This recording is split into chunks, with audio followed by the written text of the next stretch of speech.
Hi, good morning and good day to everybody. You're here with me, Jen the Taxidermy Witch, and we are having a chit chat. I've got a couple of topics in mind, but nothing really set in stone. I am going to turn off, no, I can't really turn them off. We're on timers. Well, the lights are bothering me, but we're just going to leave it. Who's here? Nobody yet.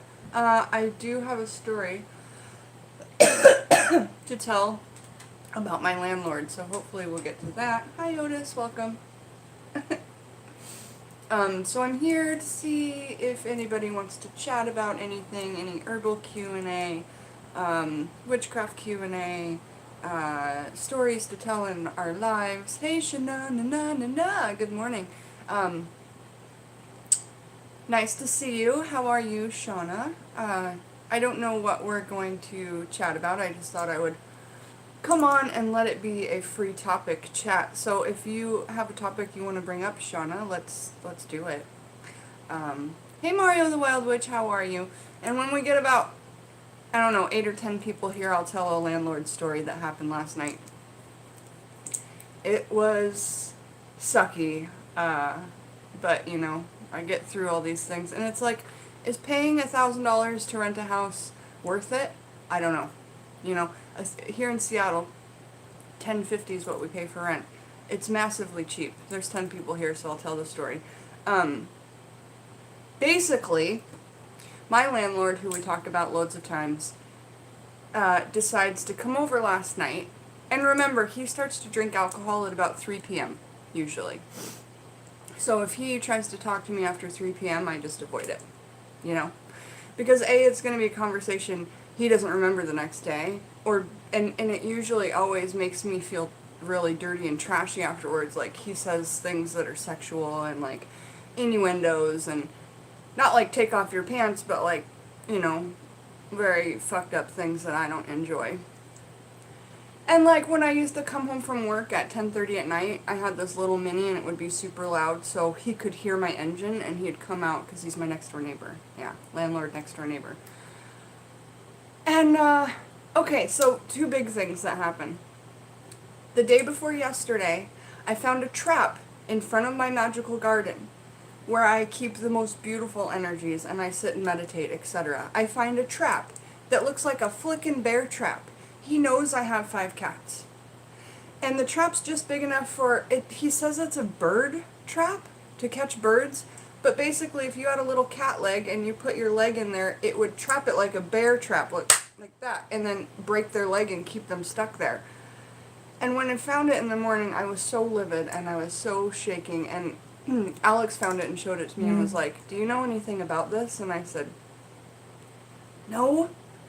Who put it there?" And he's like, "Who do you think?" You know, and he had gone out there and done it wasted at like 1 in the morning and had no recollection of it. I cannot wait to leave this place. This is definitely on my list of, like, good things about Texas and good things about Seattle. A good thing about Texas is getting the F away from this landlord. So, the trap thing by my garden really upset me for a couple of reasons. One, obviously, because there's Otis. I only like the energies of my garden to be beautiful and positive and lovely. Not to mention, the other day, I was going to the store with Alex. I don't drive. And there was a big, heaping, steaming pile of dog crap in the middle of my garden. I was livid. I took the poop and I threw it in his driveway. I was so livid. I mean, my cats cats love to go to the garden and soft soil. They just do. Our cats don't do that. They somehow know that that's not a place for them. I don't even know how. They go under the house instead. It's really kind of funny. But cats love gardens as litter boxes. Our cats don't even use the garden as a litter box. But, you know, and he has his dog come over to our yard. He opens the fence so that it can, and then he sits there and he laughs. I was livid, but, so that's what's happened this week. Guess what happened last night? Just guess what happened last night. Who do you complain to? Every time I complain about it, my husband reminds me we have the cheapest rent around. Our rent is cheaper than a 1-bedroom apartment. And we have this whole 2-bedroom house with a yard. And it's true. We live in Seattle. Rent's high. What am I to complain about? He'd just make us leave. You know, and so we've only got a few months left. I agree with you, though, whoever said you should complain about it. I think it was Shauna. Yeah. It is disgusting. It's absolutely disgusting. So, past 3 p.m., I have to deal with a drunk landlord who just comes over whenever. And I tell my husband all the time, I used to be a landlord. I had before I met my husband, I bought a condo when I was 21. I lived in it until I could buy a house. I bought the house and rented the condo. I was a landlord. I know. You can't just knock on people's doors. You can't even go into their property. You have to give them 24 to 48 hours notice, and a lot of the times it has to be written. And so guess what he does last night? Guess what he does? Like, beyond anything, the trap in front of my garden pissed me off the most because he could have hurt my cats. And I think his intention was to hurt my cats. And, you know, he has a dog, but it's his wife's. He's not an animal lover. He's in the doctor world, so he's, no offense to any of you who may be doctors, but most of the doctors, dentists I've met are, you know, narcissists or sociopaths or psychopaths. And I'm not being a dick. I'm just being honest. Like, you have to have something in you that takes away a bit of the empathy to tell people they're dying, or to give real news to people without a heart. And I'm not, so I feel like I've gone on a tangent saying bad things about doctors. I'm not. I'm just saying something bad about this doctor. So last night, at 8 o'clock p.m., and it's, you know, dark, I get a knock on my door. All my windows are shut. My doors are locked. I'm laying on the couch. I know it's him because I can hear the fucking dog barking outside because it's about to shit in my garden. Okay, so I know it's him. So I lay there and I don't do anything. Then I hear him stumble up the stairs because I hear him getting closer. And I'm like, ugh. So I hear him stumble up the stairs. I'm like, he's wasted. I'm definitely not opening the door. He knocks. He's all, Jennifer! Jennifer! My husband is out of town for a couple of days. So I was just like, I'm not answering the door for anybody, especially if it's a drunk guy who often hits on me in the worst, grossest ways. Okay, I don't care if he's my landlord. So I ignore it. And there was only one knock on the door, by the way. 5 minutes later, I get a text from my husband on his vacation. And, by the way, it's 2 hours later, so it's midnight for him. He's woken up by a text that says, I don't know if your wife is okay because she's not answering the door. What should I do? My husband texts me, he's a big fucking tattletale. He knew I was inside. Like, and I'm not supposed to have to open the door for my landlord. I'm really not supposed to have to do that. So I wrote a note and I put it on the front of the door. I didn't respond yet back to my husband's text because I feel like right now I'm being babysat by people, and it's like, I'm a fucking adult. I'm almost 40 years old. I can take care of myself, and I have a phone, and if I'm in trouble, I'll fucking use it. So let me show you the note that I wrote and then put on my front door so the landlord could see it next time that he knocks. It's pretty funny. I would have wrote it majorly differently if I would have had more courage, but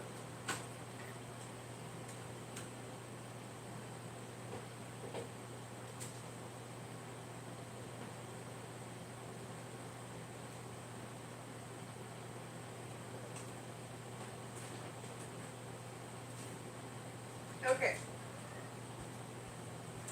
So I wrote it in big pink ink so that he could see it from real far away, and we have a white door, so if he's just in the yard with his dog, then he'll see this note.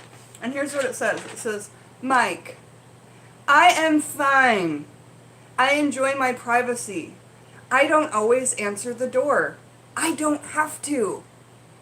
Doesn't mean I'm in trouble.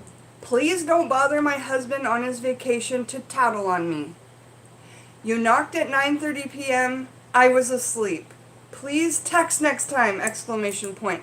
Give me my privacy! 3 exclamation points. Thank you, Jen. And this is my note to my landlord. And I'm just like, I'm over it. You know, here's all the other things I should have put up there. Quit having your dog poop in my garden. Never, ever, ever put a trap in my yard again. What were you thinking? Maybe don't come over here if you're intoxicated. Like, come on, you guys. This is real stuff. Like, I'm a real person. I deserve privacy. Even though our rent's super, super cheap, we still pay it. We pay it early every month and on time. Give us what we deserve. So, take him to Judge Judy. Cherry Chapstick, I totally should take him to Judge Judy. She would make him feel like an idiot. Yeah, and it's not like I want to make people feel like that. That's so not me. I'm so the person to want to help people, but honestly, it's like this under the bridge lurker business. I don't give people second chances. Like, if you fuck up really bad one time with me, it's, you know, it might take years and years and years of me watching you be a good person to want to be back in your life, you know. It is harassment! Thank you very much, Butterfly Magic with Hot. That's what I've been saying to my husband. This is harassment.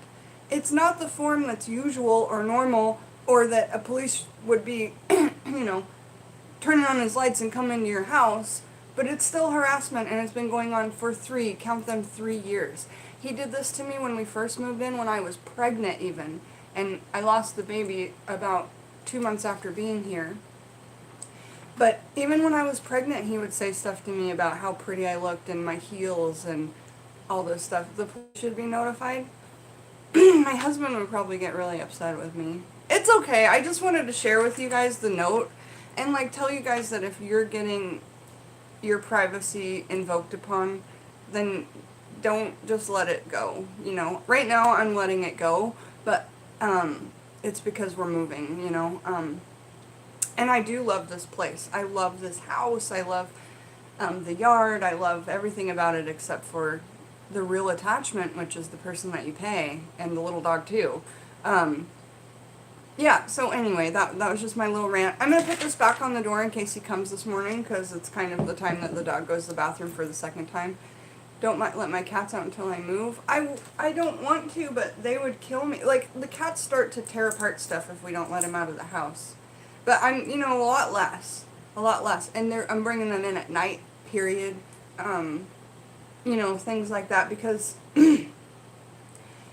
when you do this stuff to people, and this is a really mild version of fighting back, but when you do that to people, they tend to, especially if they're nuts, which I kind of think that he is, they tend to go off the deep end with something that they could totally not get in trouble for, but that's totally messed up. So, anyway, yeah, and so some things that you can do if you're worried for your pets, you guys, you can make collars for them. You can make collars with some of your own hair, so that they're always kind of attached to you in that way. Hi, Lady Blind Wolf. Hi to everybody who's here. Thanks for letting me get that little rant out. Feels good to tell you guys and feel like I'm not the only one. And I really do want to let my husband watch this video later so that he can see everybody saying how nuts this is, you know. I feel like he's just got a really different perception on things than me and you guys. Where, you know, and there's a lot of people like that, and I dearly love my husband, and I feel like jealous sometimes that he's able to take these issues and just kind of toss them over his shoulder and go, don't stress on it. I wish I could be more like that. I really do wish I could be more like that. What? I love my Danes. What did you say? Hi, good morning. How are you? Get cameras outside the house. Oh, Madam Butterfly, you don't know? He puts up cameras outside our house, and he records us for our security. Oh, and if a leaf blows, our whole yard becomes a spotlight, because he's worried about us getting burgled and put a spotlight on our yard. I can't go outside. I can't do moonlight rituals anymore. I can't do new moon rituals anymore, because if I go outside, I'm not in the dark. I'm in a giant spotlight. It's like, I cannot wait to leave this place for that reason. I love my house, but I want my fucking privacy. Yeah, oh, and one day we came home in our car, and we saw him on the porch adjusting the camera, because he has one right at our front door, right at our back door, outside of my bedroom window. Why is that there? Oh, for security in the back of the house. I don't even care anymore. Like, and if my husband thinks that that's not weird, like, he just trusts people too easy. So, we came home and he was adjusting the porch one, because he said he couldn't see our faces. You know, and if he can't see ours, he's not going to be able to see the burglars. I put a piece of black tape over it one day, and it was gone within 2 hours, which makes me think I'm being watched. Again, you guys, if you're not watching the camera all the time, If you've ever seen a movie called 13 Cameras, and then they came out with a sequel called 14 Cameras, I watched that movie right when I moved in here. I feel like there's a reason my spirit guides put it on Netflix for me to pick and watch or whatever. And it's about a landlord who puts cameras. I believe there's cameras in this house because my landlord's super rich. But this movie's about, like, cameras being in the shower heads, the toilets, disgusting, in fans in your wall so they can watch you make love in your bedroom, like, and this guy, he has a lap pool, a swimming pool in his house. He has loads of money, so it's not beyond me. Why would it be beyond me to think that there's not cameras in my toilet or in my shower head? You know what I'm saying? So, when I watched that movie, I just basically gave up on the fact that I have privacy, you know? And then now I have a YouTube channel, so it's like, that's good. I'm giving away my privacy on my own account on that, so I'm okay with it. He does sound like a psychopath, thank you. So, there's my rant. I gotta get this back on the door for the psychopath to read when he gets here later tonight or at 4 o'clock after he's had 2 drinks or whatever. It's like, I wish my husband wouldn't have told him that he was leaving, you know? Come on, Jack. Oh, good.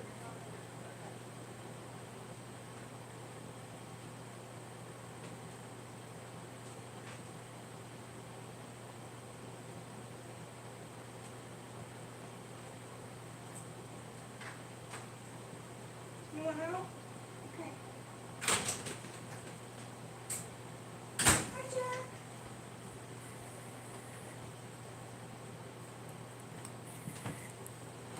So that's just kind of like what's going on with me last night and this morning. And, you know, the funny thing is, when he was knocking, I thought, I guarantee you, self, he's going to text Alex and tell him you're not answering the door, which is going to piss me off. Like, really, really piss me off. Because when my husband's gone, I get to have the house to myself. My mom, you know, is very, very close, so if something happens, like, I have emergency contacts all over the place. It's not to be worried about that I'm here alone. I also practice my Second Amendment right, and I protect myself when I'm alone. So if anybody was thinking about coming to scare the taxidermy, which that'd be a bad idea. But anyway, I just want to feel like a grown-up. And a lot of times in my life, my husband and other people tell me, you know, grow up. And I agree with them. I don't fully act as a grown-up. I live in a very childlike manner. I feel like my mind stays around like 18 to 22 years old, and I've never really matured from that point. I've never felt like an adult, to be quite honest. So, my husband watches my channel. Yeah. And, oh, you mean the landlord? If the landlord watches my channel, he's going to see a lot of truths about himself, you know? So, a lot of truths, because nothing I say on this channel is a fib, you know? And I really, really, really try to keep the swears out, but that trap in my garden that could have hurt my cats or broke one of their legs or cut off one of their little feet, I was just so upset. And just the energy of it, you know, trying to hurt something right in front of my beautiful magical garden where we nourish our bodies with food, and I nourish my workings with positive, beautiful energy from that garden. So, anyway, maybe at some point I can take you guys out and we can pick mugwort out of the garden. The mugwort is just this big, beautiful bush right now. And this is it coming back from last year.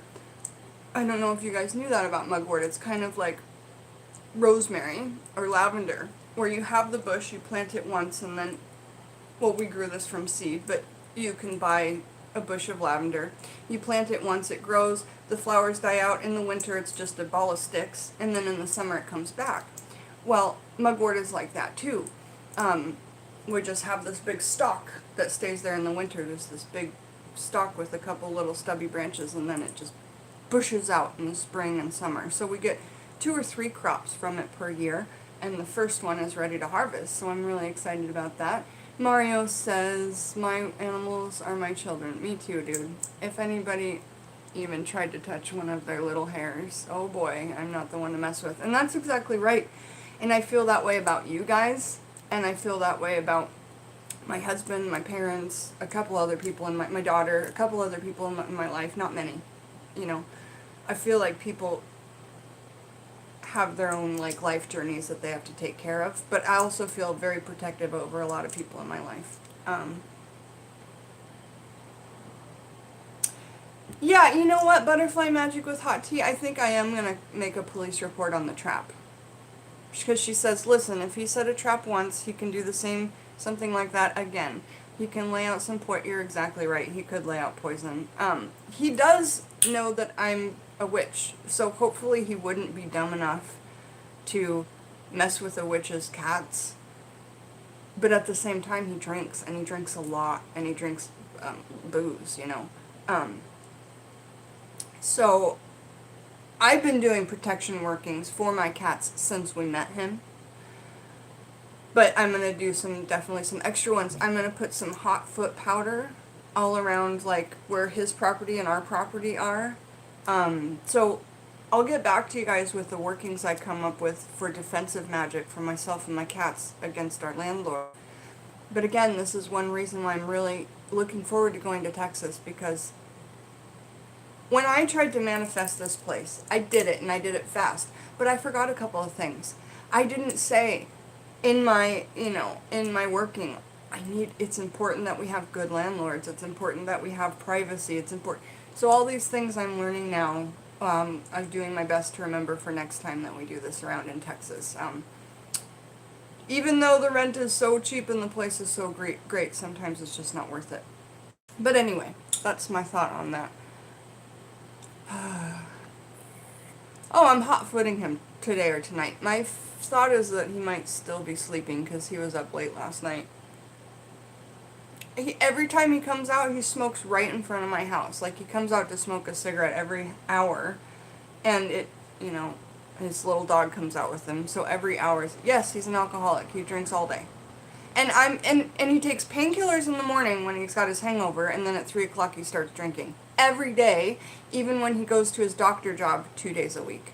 I should call the fucking health department and say, I live next to a doctor and he goes to work drunk. When he is drunk, he is not accountable for his behavior. It's an illness. And I battle with alcoholism both in my family, and I battled with it personally before. So I think I have probably a little too much empathy on the alcohol front. But the way I believe about spirits and alcohol is that a spirit takes advantage of us when we've had a good amount of alcohol. And if we ever get to a point where we can't remember what we're doing, but we're patchy through the night, and some people call it a blackout, I heavily believe that that's a spirit finding someone that's that they can take advantage of, that's defenses are down because they're wasted, and then they hop in and they do all their fun stuff that they want to do, and that's all the stuff that people go, I would never do that, but I was drunk.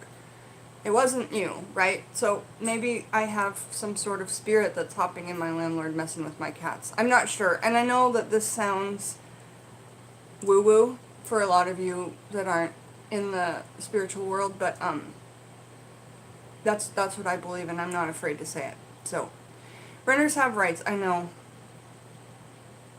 Yeah, you're right. You're right. I'll think about it. The other thing that's weighing on me is that my husband would be livid if I did something like that, and it's because oh, I agree, butterfly magic. That's why I was thinking I should call the medical board and just let him know, like, because he's even made fun of when I get stuck out there talking to him. He's even made fun of, like, going to work when he could barely get there to drive, which means he's still wasted from the night before. Or he's like, God, I was lucky today. I didn't get a DUI on the way to work. Like, and he's an eye doctor. You know, he does eye surgery. He does LASIK eye surgery. Would your husband be as livid? I know. So I gotta just have a talk with Alex when he gets back and just be like, here's my feelings. Possibly we could watch this video together and see y'all's comments and everyone's thoughts, because there's so many things I could tell you that this guy's done over the last 3 years. I could report him to the medical board anonymously, and that's what I'm gonna do, Ozark Oracle. And that's what I'm gonna do, because he could take away someone's sight, and he was laughing about it. That's not cool. Illness is not an excuse to make you feel poorly, so sorry. It's okay. Mama Hennessy's here. How are you, darling? We were just telling some crazy landlord stories. So if you have 24 minutes of boredom later in your day, watch the first 24 minutes of this. It's great. I feel like maybe we should change the topic, though. Give you his name? Yeah, I don't want to get sued, so I'm going to call it in myself. I don't know anything about getting sued or anything, but I definitely don't want to say that stuff on YouTube. But thank you. I appreciate all your guys' help. We're meant to have a watermelon mukbang, because this is my breakfast this morning. I love sitting and eating watermelon, and then I do a working right inside of the bowl, you know. And these are the mini watermelons that you get. How come the mini ones are always perfect? Like, if you get a big one, a big watermelon, in the normal shape of oval, or a big round one, like, it's never, like, really, really good. You know, it's never really good. It's, like, pithy and, like, squishy and not crunchy enough, or it's, like, way too juicy or something. But with these little guys, you, like, put the spoon in, and all the way down, it's like, and so good. When I was pregnant, I could not get off of watermelon.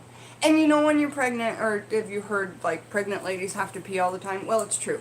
And, watermelon also makes you have to pee all the time. And so, basically, there was a point at the end of my pregnancy, and I know that this is going to sound gross, but I would sit on the toilet for like half an hour and eat watermelon, and my body would just drain itself. Like, I didn't even have to urinate. It was just, yeah. So, but watermelon, let's remember, it's also such a good cleansing agent for the body, and it's probably because it's got so much water content. But we learned just the other day, when I was reading about this, because I put it in my 73 kit of my foraging herbs, we learned that it's actually, in magic, a food that's good for gaining weight diets. Magically. So medicinally, it helps us cleanse and lose weight, but on the other side, on the magical side, Nello's here. Hi, darling, how are ya? She says, one drop on the left wing, sing to the forgotten, improve the best, and from the heart. Around here, big ones are always so good. The tiny ones are... And Mario is in Portugal.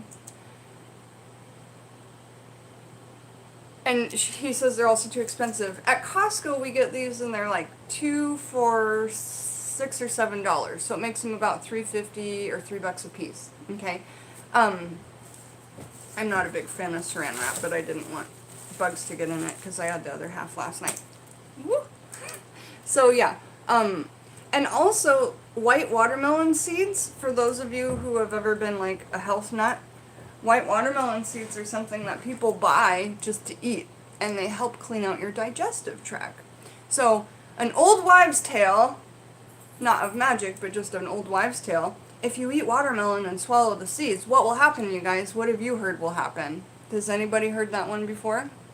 Hey, Iridescency, nice to see you here.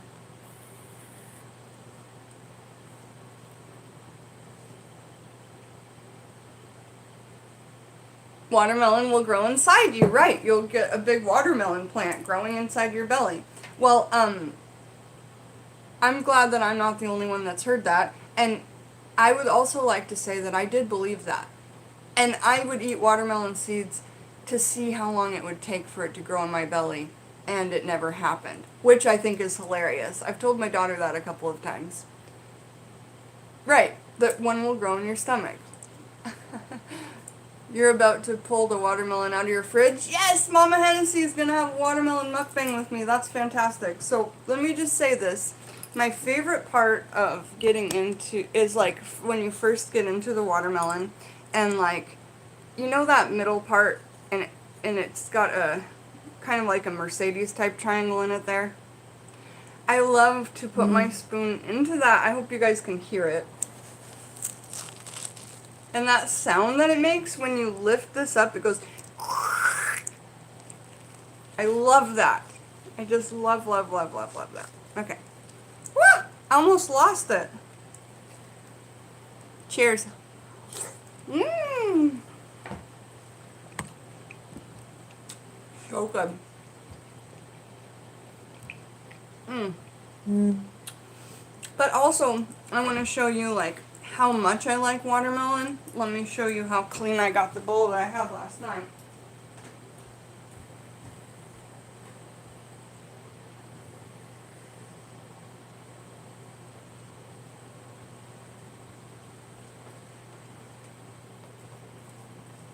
This is how much I love watermelon. I like to eat the whole entire thing. I leave a little bit of pink in there because I dry it for magical workings. Now, I've never tried to dry a whole entire shell, so that's what I'm trying to do right now, and I'm putting it over the heating grate. And the heating grate's under it just whoop, kicking up air onto that, and it works really, really well with passion fruit skins. I'm able to dry those in like a couple of hours over the air vent, heating vent, whatever. But I leave a little bit of the fruit attached because there's magical workings that we can do where we use a visualization spell technique to smell the inside of the watermelon, and when it's dried you can still smell that smell and do visualization, and you can get things out of it. Let me get my books and we can talk about what watermelon does magically. And I want to say, hey Dangerous Eyes, how are you? Nice to see you. Where's Jen? Oh, I went to go get that. You could wear it as a hat on your dreads if you wanted. That would be hilarious. It's pretty clean, you guys. I don't care. You could wear it as a little dread hat. It works, right? It's like Carmen Miranda-esque. It's original, I know. You're on a road trip, Dangerous Eyes? That's cool. Can they be dried in a dehydrator, Jen? Yeah, let me show you. I have some. It's in the 73 herb kit, which I want to thank Deborah. I listed my 73 herbs yesterday, all my spring and some of my winter foragings, and I listed all 73 items for $73.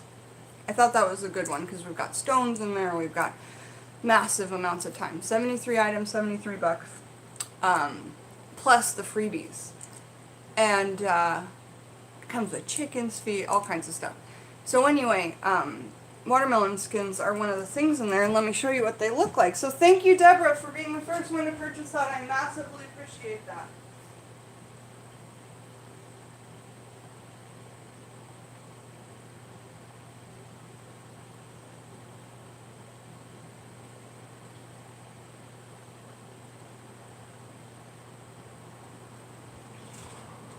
Yeah, of course you can. So whatever you can fit in the dehydrator, you can dehydrate in there. So this one I'm just trying to dry over the air vent to see if I can dry it whole because it won't fit in my dehydrator. However, you could put it in the dehydrator without the lid on and all the air would still be coming up from the bottom, so I'll probably try that today as well. But here are some pieces that have been dried. This one I dried into the shape of like, I don't know, a wand or something kind of. And you can see the color of the fruits just barely in there, so if you eat it down to this. Yay! Thanks, Mama Hennessy. I really appreciate that. I need the work so badly right now. And so I dried this one like this, and, you know, I could dry this into any old shape, really, and I've got watermelons galore. We dried some into a shape like this. I was trying to do this dorky thing where I was thinking, like, maybe I could use it as a pair of binoculars, but it shrunk up too small for my eyes. So only if I went cross-eyed could I use it as... I'm silly. But anyway, we dried some like this. We dried just some regular little pieces. Whoop. So Mama Hennessy, I'll check your inquiry after this and we'll get started on an order for you. That'll be really fun and really great. You want the dehydrator that Cabela sells, I Love My Danes? That's the one I want too. And I say go big or go home. So they have a few different sizes and prices. They have one that's $100 that goes down to 100 degrees. But we want one that goes all the way down to 80 if possible. Because then it keeps it raw. It keeps all the magical intent in the ingredients. And the color will be so vibrant. One of my dehydrators dehydrates at 130, 140 degrees, and I left my oranges in too long and it burnt them. Do you want to see the burnt oranges from my dehydrator? So the Cabela's dehydrator, that's $229. It looks like a big convection oven. That's the one I want, because you know what? You can take the trays out and you could put in a whole entire watermelon if you wanted to. You could put in a whole squash, dry out gourds, dry out jack-o'-lanterns and keep them forever. You could do literally anything in one of those. So that $229 one at Cabela's that goes down to 80 degrees, that's the one I want. Because you could literally put humongous things in there by taking out other shelves. Let me go show you the oranges that got burnt in my dehydrator. And I Love My Dane says, yep, that's the one you want. Madam Butterfly says, I have a 20-pound dehydrator. I hope it actually lasts for a while. It'll last. I mean, just know that it will, and it will. Stop saying I hope. Start saying that this one's going to last me right until the perfect time till I get my next one. Huh? Okay.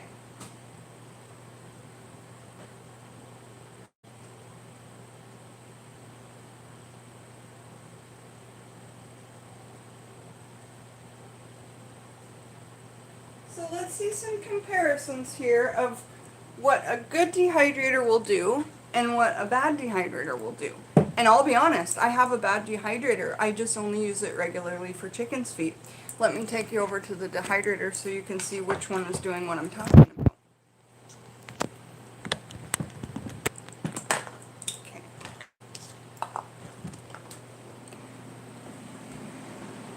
Hi guys, I love you. Good morning. It's so nice to see you. I'm not just saying that. Whoops. Look at, I got all my fruit all organized up on those racks. That's fake fruit, but it's really cool. We found it thrifting. Keep the looking onions on the top and the fruit down the rest of the way.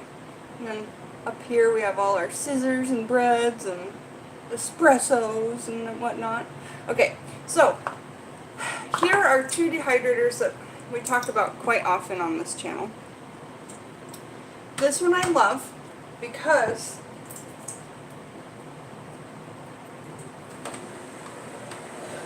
as you can see, there is a temperature gauge on it. And the temperature gauge goes all the way down to 95 degrees, which is nice and low. It's not 80 degrees, but it goes all the way down to 90, which is well in that raw food category. Disadvantages. The heating unit is attached to the top, which makes it kind of difficult. And means you can't do the drying process where you leave the top open because there's nothing there dehydrating. This dehydrator dehydrates from the bottom up. So you can take the lid off and it just kind of takes care of everything that's in there. Does that make sense? It cooks from the bottom up. Now I have to say a side note that neither of these cook. So if you do chicken's feet in them, maybe you only do chicken's feet in it, because chicken has to get up to 165 degrees in order to kill the salmonella. And so if this only gets up to 140 and you put chicken's feet in it and it dehydrates it, okay, fine, they're fine. Don't touch the chicken's foot and lick your finger. And you need to scrub this to heck to make sure it's good and not bleach it. So that's, I don't know. I try and keep this one, at least 3 of the racks just for chicken's feet. So this black one, it has no temperature gauge. All it has is this big wire unit on the bottom, which I may as well show you.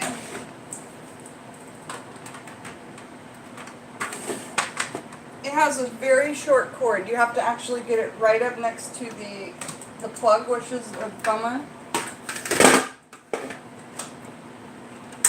And inside is this big wire that gets hot. Okay? Now, if you had a rack right on top of this, it will burn everything, because let me show you what came out of a rack that was 3 away from the bottom. Here is an orange that is properly dehydrated in a raw machine. A machine that will keep it below 100 or below 105, etc. Here, this was dehydrated at 95 degrees. This came from the other one. Okay?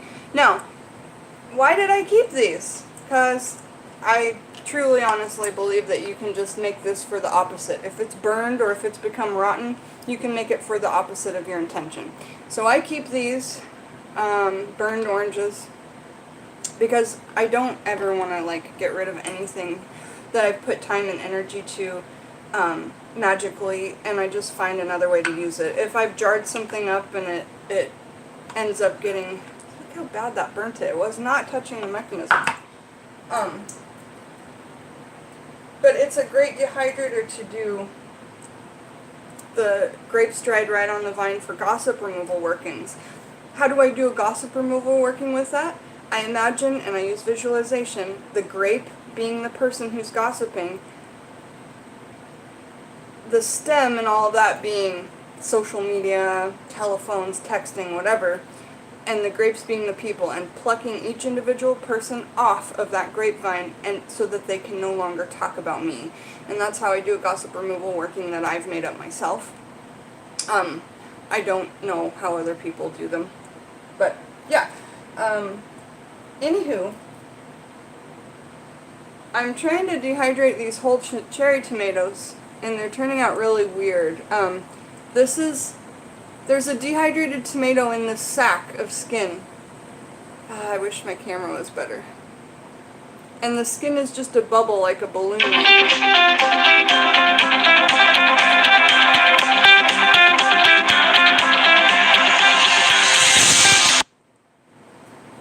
So yeah, these are dehydrating quite interestingly because there's a balloon of skin and air, and then inside is the dehydrated tomato. Very interesting. I just play around with all kinds of stuff to see if I can dehydrate it. This wand is done. This banana flower moon wand, the flower moon wand. Yeah, so that's basically my story about the dehydrators. Here's what the black one could do if you leave it too long. And you could leave these ones on 90 degrees for a month and nothing will happen. They'll just stay at the same color. So, me being a person who doesn't always remember things straight away, seriously, the sunlight is driving me kind of crazy today. There we go. So me being a person that doesn't tend to remember things straight away, it's good to have that dehydrator where you can keep it on the lower temperature and forget about it and it's still going to be fine. So, yeah, that's that. We're going to get back over to the couch or somewhere else where there's not this big blame of light. And the other one has a pretty long cord, as you can see. Pretty long. I didn't check out the cord on the Cabela's one, but these are just little things to look for when you're dehydrator shopping, because if you're going to spend $100 or $200 on something, and believe me, those Cabela ones, they'll be worth it. They have warranties for like 10 years, so if it breaks down, even if you use it full time like I use mine, if it breaks down, then you're going to be able to get a replacement one. But I've had this white one and been using it strong for 2 years, and I got it secondhand at a yard sale, and I've been using it 2 years, and it's been just fine. So, and it runs all of the time, you guys. It's on and running like literally when I'm home 24/7. If I go on vacation, it's not, but and sometimes on Sunday I'll give it a little bit of a break, but in general, no. Where should we sit? You guys want to read about watermelon and about all of its magical qualities and that? What do you guys want to do? I feel like I lost a bunch of people when I went over there. Madam Butterfly, you can show me yours on Skype.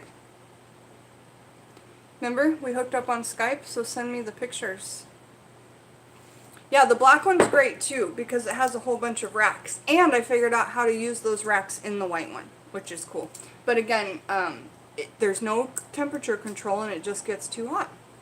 So, would you guys like to talk about watermelon from our magical books?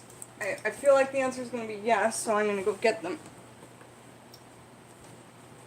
Magical books! Where did I put you? There you are. Where are you?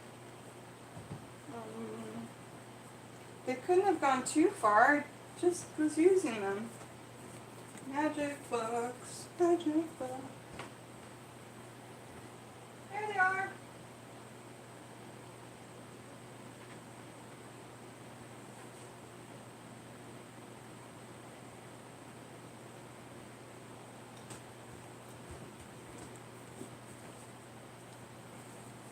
Okay, so I thought we would sit down and read and talk about watermelon. You would love Watermelon Speak. Excellent, Nello. Do you have out your Book of Shadows? I'm sure that you do. I think it's great that you pull out your Book of Shadows or your grimoire while we're doing this stuff. It's the best thing you could be doing. Alright, so watermelon. Watermelon. Take a big old bite of watermelon. Yum! So, just remember when we see these things and we think that they're trash, they're not. Just get a dehydrator or make an order from me and we can dehydrate anything for you. Okay. I don't believe that watermelon came up in this one, but I do believe it comes up in, I know it comes up in the red one.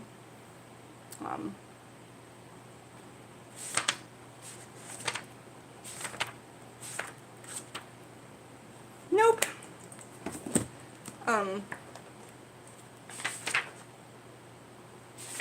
Fruit.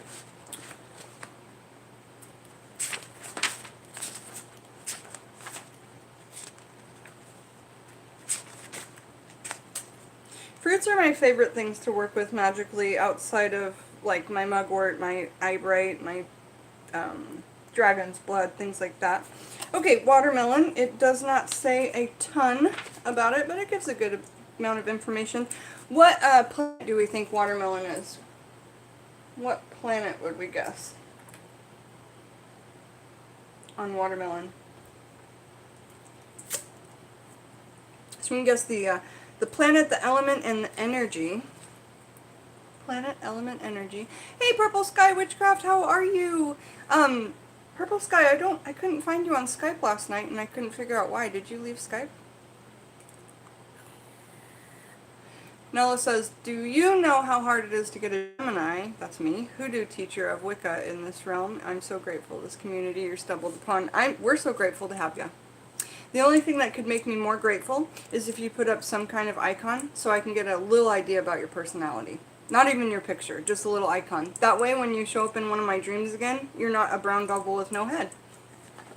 Nello showed up in one of my dreams. It was really weird, but it was just the icon. Okay, watermelon. The planet is the moon. The element is water. Most fruits, the element is water, so that one would be pretty simple for me to guess, but I'm always trying to teach you guys that one. Most fruits you can guess as a water element. The moon, yes, the moon. Element water, and the energies are healing. And that makes sense when we think of watermelon cleanses in health in general. And it doesn't give a gender in here. So I would guess it was feminine too, to be quite honest. Lore. We love lore. What could be a more all-American food than watermelon? Many plants, in fact, including wild rice, corn, and potatoes. The watermelon is native to Africa and was brought to our continent during the saddest and most savage time in our history. Do you know what they're talking about there, you guys? Before I continue to read, what is Scotty talking about? And he's referring to the most saddest and most savage time in our history when watermelon was brought over here from Africa.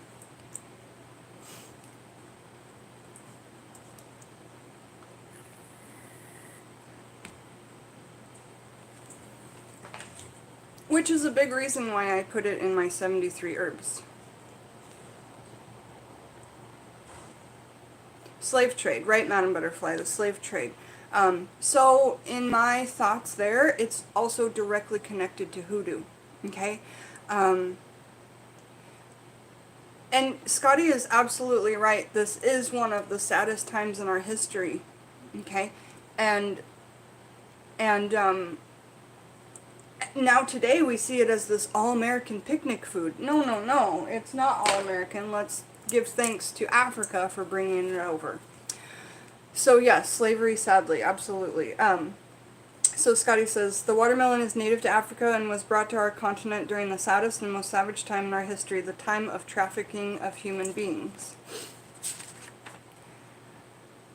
The watermelon, well, legal trafficking of human beings. Trafficking of human beings happens worldwide every day, and it's super, super sad, but everybody should just know about it, so that you can keep your defenses up. Mothers, grandmothers, children, everyone can be chosen for that, so just be defensive. The watermelon was introduced to Egypt in about 2000 BCE. Ancient Egyptians mixed watermelon juice with wine and gave this drink to ill persons who were believed to be possessed by an illness-causing demon. So they would take red wine and add watermelon juice to it and have a person that they thought was possessed by a demon illness. And they would have them drink the watermelon and red wine juice together. Watermelon was mythologically related to the god Set, S-E-T, and he is an Egyptian god.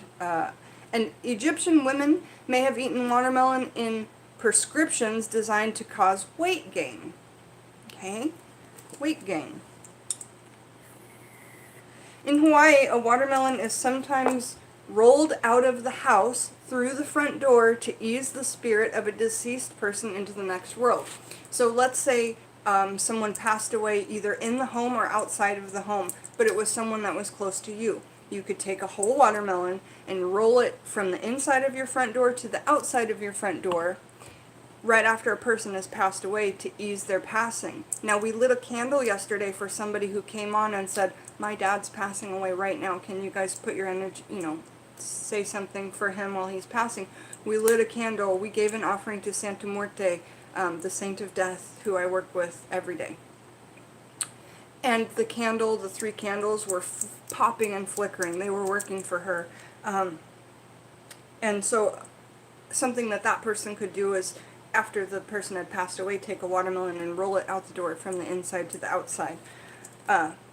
Okay, so that was something that the Egyptian women did. The Hawaiians did. Watermelon is sacred to the goddess Yemaya in the various manifestations of the Yoruba religion. I've never heard of the Yoruba religion yet, but now I have.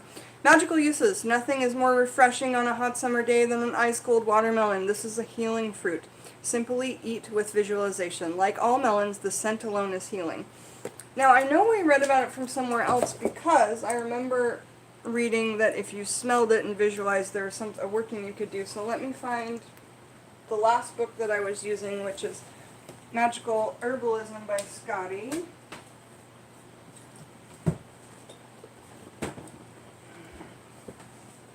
Isn't that interesting, you guys?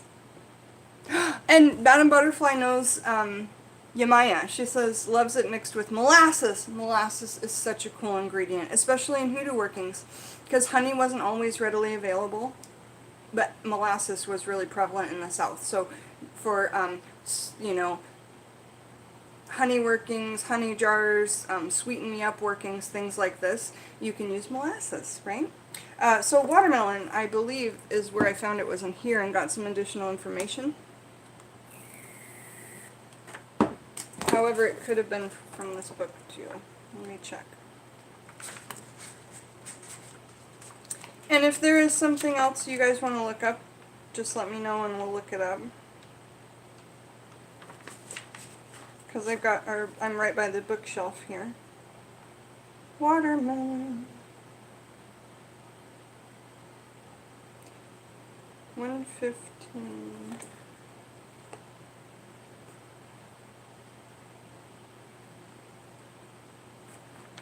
$2.39.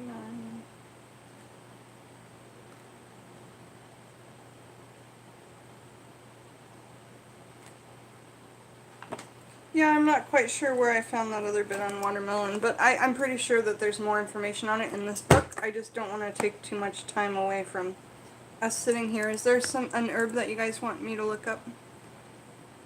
Guy named Turtle says, just looking out. Hey, chick. You might need to put... Oh, sorry, yeah. Thank you, appreciate it. I do have on underwear, though, so that's good. I will make sure not to flash you guys again. I'm sorry about that. Sorry, that's not my goal. So Madame Butterfly says, Yoruban people are the people from West Africa who were kidnapped to the USA to be sold as slaves. Okay, thank you, I appreciate that. They formed hoodoo in the US. Okay, I just didn't know the proper name for that, so I really appreciate it. And I apologize for flashing you guys again, that wasn't my intent. Watermelon.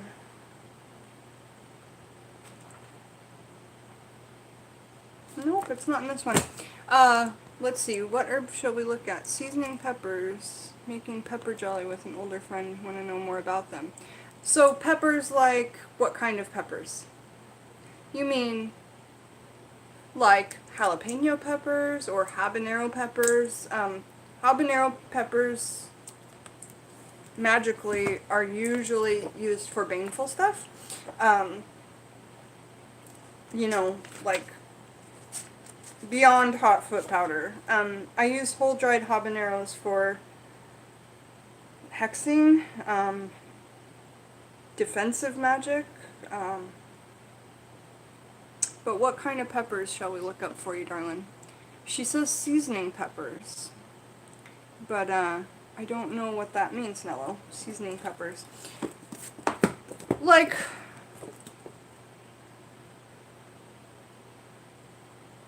there's just so many out there. So tell me what kind of peppers and we'll do that.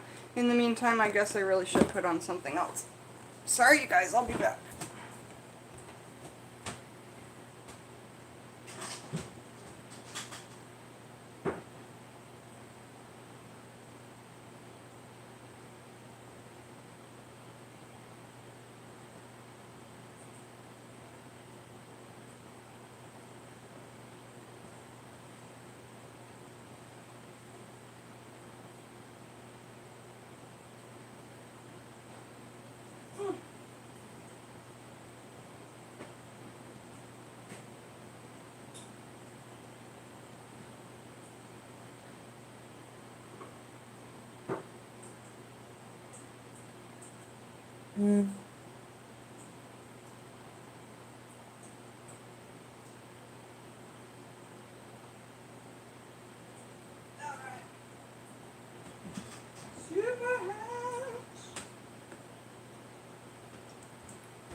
Hey, shorts! Shorts are a good thing, right?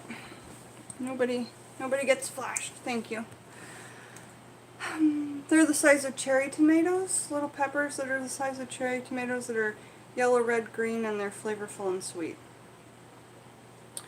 Well, I mean, it sounds like... What does it sound like to you guys? To me, it sounds like... You know those peppers that come in a variety bag and they're just kind of sweet, they don't really have a flavor? I know that they're in the family of a bell pepper because they don't have a heat to them. But remember, you guys, also that peppercorns aren't even related to peppers that grow on a bush. They're in a completely different family. And like here's peppercorns, and they grow like this on the bush. Okay. But we're talking about different peppers. Pepper tree, okay. But again, this is where it says pepper tree. It's just peppers, like peppercorns. Is buttercups an herb or just a weed? I was wondering if there's anything magical about them. I'm gonna talk on this one super quick. Okay, so I love my Danes. I know that there's like more proper information to them. I actually have a book. If you could figure out their actual name, what buttercups' actual name are, I have a book called Common Weeds of the Pacific Northwest. We could look them up in that. And then we could do some intuitive magic, but I would just do intuitive magic, you know. Buttercups to me remind me of when I was little. There's a really like childlike, angelic memory for me attached to them. So if I needed that innocent element, I would put some buttercups in there.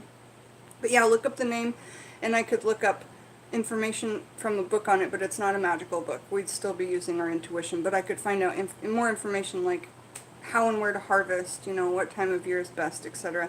So, peppers. I'm gonna look in this book and just try and find every type of pepper that I can find until we get what we need.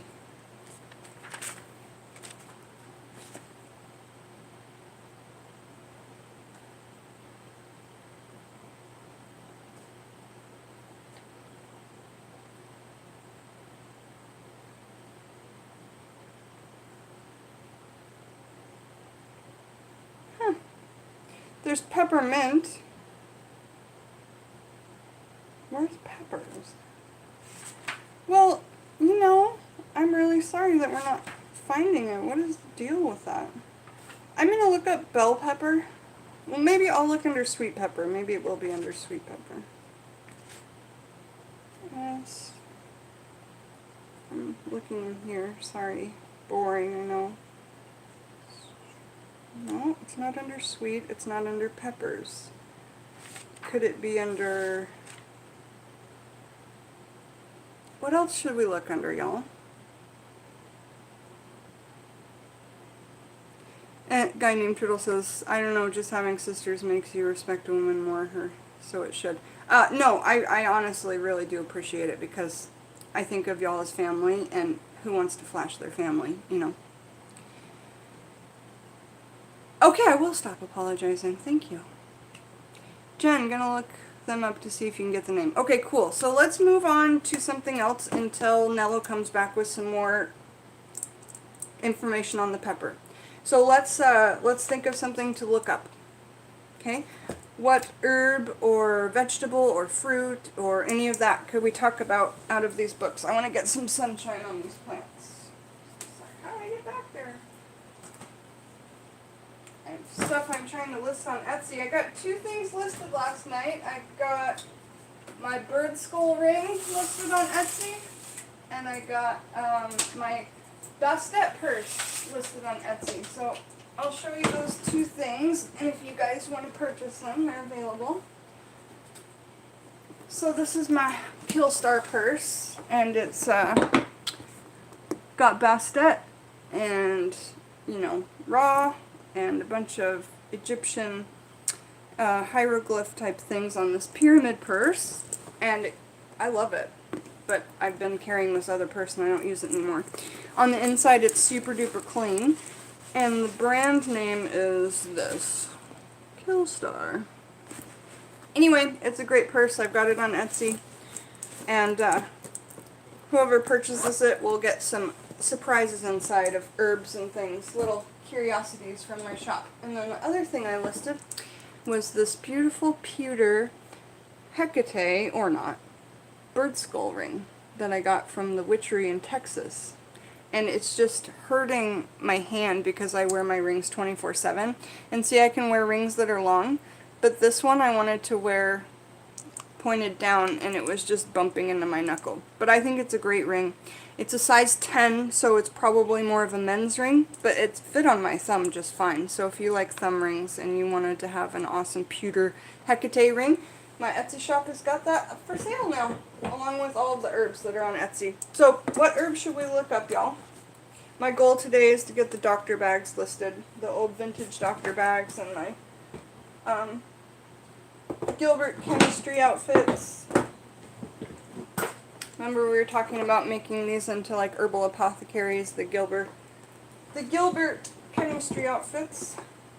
Got 2 of those and a bunch of old doctor bags. So basically I've got to make some money before my husband comes home, or I think he might make me get a job.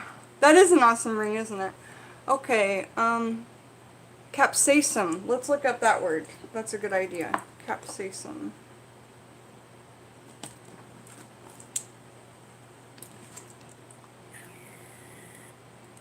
Capsaicin. Excellent idea, but it's not here. Darn it. Oh wait, Chile.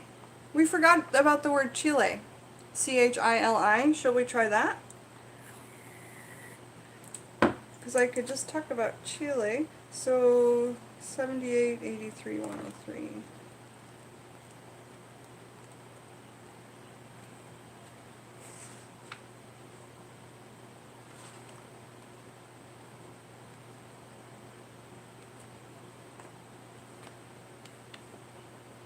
Okay, so on page 83 in Scott Cunningham's Wicca in the Kitchen, we find Chile. Okay, and who wants to guess the planet, element, and energy of Chile? It does right under here say capsaicin, so very good job. And thank you for looking that up. Even though that's not what got us here, it got me into the C-section. So, yeah, the Hecate ring is gorgeous. Hey Jen, what about chamomile? Hey Kayla, I'm so glad that you were here. I was just talking about you and your husband and those stones that you guys sent me from the mine, and how those were, somebody asked me what my favorite stones that I have were, and I had to say those because they have never been for sale. They've never been touched or sold by, you know, had a price on them and sold by humans to, you know, never been like, I don't know, it was just the energy of those are still one of my favorites beyond. So I'm so glad that you say hi, and we will certainly look up chamomile right after we're done talking about peppers. Thank you very much for throwing something out there. No, it is meant to be. We're reading it right now. Okay, and you got the buttercup information. So I love my Danes. Can you send that word, that same thing you just sent me, can you send it to my Skype and I'll research that information for you? Okay, Chile. The planet is Mars. The element is fire. Energies are protection. Ah, look at Nello. You're hilarious. You got it. Mars, fire, and in this book we don't guess a gender because they don't have it. So it's just the planet, the element, and energies is protection. Very good job, Nello. Alright, so the lore for the Chile. Lore from archaeological evidence found in Mexican caves, Chile peppers seem to have been first cultivated 9,000 years ago. The Aztecs said to have used Chile peppers in rituals designed to exorcise spirits from possessed persons. Chili peppers were recently banned from one state's prison system because the burning vegetables could be used as weapons. Capsaicin is what's in pepper spray. Curiously enough, during the 17th century, Spanish invaders were repelled in some parts of South America by smoke from burning chiles. In contemporary Mexico, the core of a red bell pepper is still burned on a Friday night to prevent evil from harming humans. Okay, that's it. So, a red bell pepper core. I'm going to start drying those out. Red bell pepper cores in my dehydrator. Red bell pepper cores. Where's my highlighter? See? I'm just everywhere.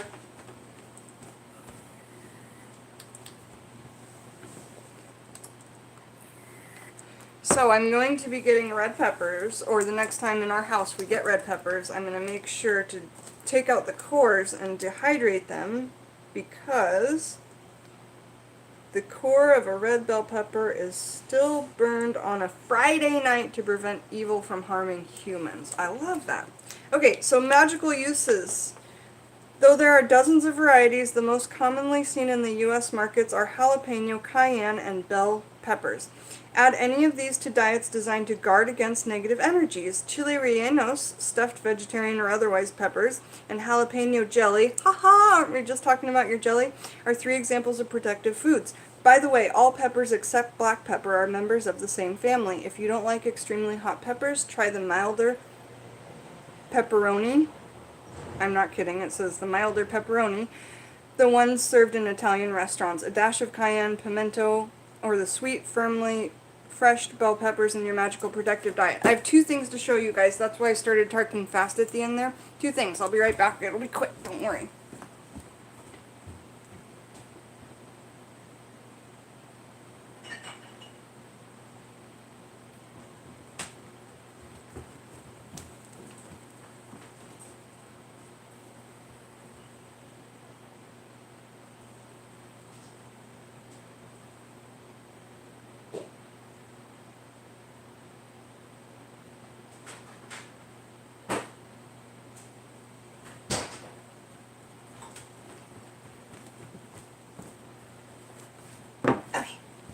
So, it's really fun having you guys over for a visit. And I mean that. This is the same exact shit I'd be doing if I had you guys over face to face and we were chilling at my house. Damn, you wish you had my energy. I only have this energy because y'all are here. So first of all, I love hot and sweet jellies. I love them. I love to attempt to make them. I've never made one good so far, but this one that you can get at Trader Joe's, it's called Hot and Sweet Pepper Jelly. And the jar's cool. It's glass, right? We can use it for working later on. Perfect. The jelly itself is really cool, and it is quite hot and spicy, but listen to what's in it. Sugar, red and green bell peppers, which have no spice, red and green jalapeno peppers, which do have a good amount of spice, distilled vinegar, green chili peppers, and pectin. Okay, in Pike Place Market, they make a habanero jelly, and also my boss at the sushi bar made a habanero jelly for the sushi. So good. Like bright orange, because habaneros have this gorgeous color to them. And that color comes through in jams and jellies. But also, when you can get like that fresh local thing, it's just all the more better. But I love habanero jellies, and I love to put them like on a cracker or a vegetable with a bit of cream cheese. And the cream cheese does this amazing, like, it cools off the hot spicy, but then also kind of enhances it and gives it a creamy taste as well. So, and I've also tried to put this and cream cheese into a sushi roll with like cucumber, and I think I may have done salmon or something like that. But it was really good as a vegetarian sushi roll with that on there. Joyce is here! Hi, Joyce! I only know because a guy named Turtle said hi to you. Hi, honey. How are you? Hi, Michelle. Everybody's here. So this is another thing that I wanted to show you. This is a pepper. I believe it's an Anaheim pepper, okay? And I cut it open like a jack-o'-lantern. You know how on the top of a jack-o'-lantern we do like the... So when the pepper was fresh, I cut it open like a jack-o'-lantern top, so that it would fit right on top of here, because I'm saving it for a very special working. And I'm going to do the working right inside the pepper, and then I'm going to put the lid back on it and like have the working all be inside of this completely dehydrated pepper. Let's see if I can get a better picture on that for you guys. And it was a green pepper, like a dark green pepper, and when it dehydrated it just kind of became black. So I'm saving this, and you could take really spicy peppers and do some like hot foot workings, but maybe put a poppet inside one of these, like a very small poppet, obviously. You could make a poppet out of a small piece of ginger knob, and you could put it inside of this with like hot foot powder or something, just so that that person stays the flick away from you. So yeah, this is something that I'm really proud of, that I do things like this for my, you know, that I sell on Etsy, or just for myself because I thought of it when I was in the grocery store. But anyway, yeah, so that's my pepper in a jar that I've been saving for working now for like 6 or 7 months. I think I've had this. Takes up jar space, but you know, but I'll pick you up too. High five! Okay, so let's get the chamomile, and then we'll start talking about chamomile for Kristen, right? Kayla. Okay, Kayla, let me go get the chamomile. Yeah, that pepper lantern's cool, huh? Chamomile.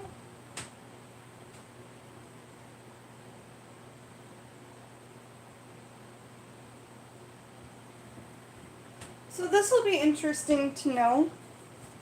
There are two different, well, there's so many different types of everything. Like there's 20 or 30 different types of mugwort, and there's, you know, 1,000 different types of peppers and 1,000 different types of tomatoes. Okay, well, there's two main types of chamomile. And we talked about chamomile just the other day, and I'm going to bring this up again because not a lot of people know it. Okay, the Egyptians used chamomile. Have you ever seen warnings on chamomile that says pregnant and breastfeeding women should not ingest chamomile? Has anyone seen that? Excellent, Kayla, I'm excited. Then this fits in perfect for today. it says no pregnancy or breastfeeding because it can harm those things. And actually, it can harm pregnancy and it can harm the flow of breast milk. Well, the ancient Egyptians used to use chamomile as an abortive and as birth control. So for birth control, they would, after they had had sex, they would stuff their vaginas with chamomile flowers. And that was supposed to be a preventative from becoming pregnant. Now, when they fell pregnant, if they fell pregnant, they would take a chamomile tincture where it's soaked in alcohol and like really, really, really concentrated. And they would drink a chamomile tincture as an abortive. It's like people take that abortion pill or whatever. I guess it would kind of be like that in early pregnancy. So anyway, there are two different types of chamomile that we often talk about, and this is in the aromatherapy world, so like medicinally and then also in the magical world, so more spiritually. Here's some chamomile that I have. This is German chamomile. The other type is, I believe, called blue chamomile. So this is chamomile that I've gotten from a shop, okay? And we grow our own chamomile as well, and it looks a bit different. It ends up looking, the flowers are bigger when I grow it or when Alex grows it for us. They would be 2 or 3 times bigger when we grow it on our own. But they're just these cute little flower buttons, and they smell quite good. When you smell them, it makes you sleepy, to be honest, or it makes me sleepy just smelling it. And that's why it's really good as helps you sleep.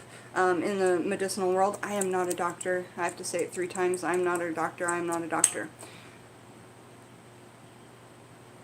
Yes, Kayla, it's good for women who are pregnant and don't know the side effects because they tell you to drink herbal tea when you're pregnant, not to have caffeinated tea. We'll say something about chamomile. Yes, Alex grows chamomile.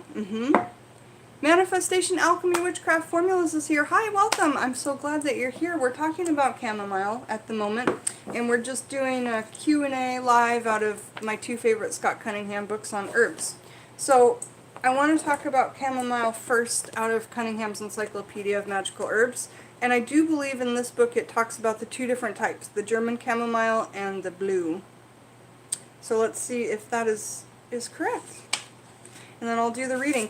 Do you guys want to guess the gender, the planet, and the element of chamomile? Gender, planet, and element. And this book is the book that we have the gender in, okay? Oh, I always forget how it's spelled. That's why I'm not looking it up right. C-H. Okay, right. So we have German chamomile and Roman chamomile. Let's talk about the German first because that's the one I have. So let's guess the masculine, or the gender, the planet, and the element. Female. We've got some guesses. Guy named Turtle, what's wrong? Are you okay? You're so entertained. I'm glad. That's excellent. Female moon. Okay, great guesses, you guys. So German chamomile. The folk names are ground apple, chamomile, and chamomilian. The gender is masculine. So it does have a masculine gender. The planet is the sun, and the element is water. The magical uses. German chamomile is used in calming and sleep incenses and brews. So medicinally it's used for sleep, and magically it's used for sleep. So that's an easy one to remember. Chamomile, German chamomile is also used to attract money. So it would be really good in money amulets or talismans.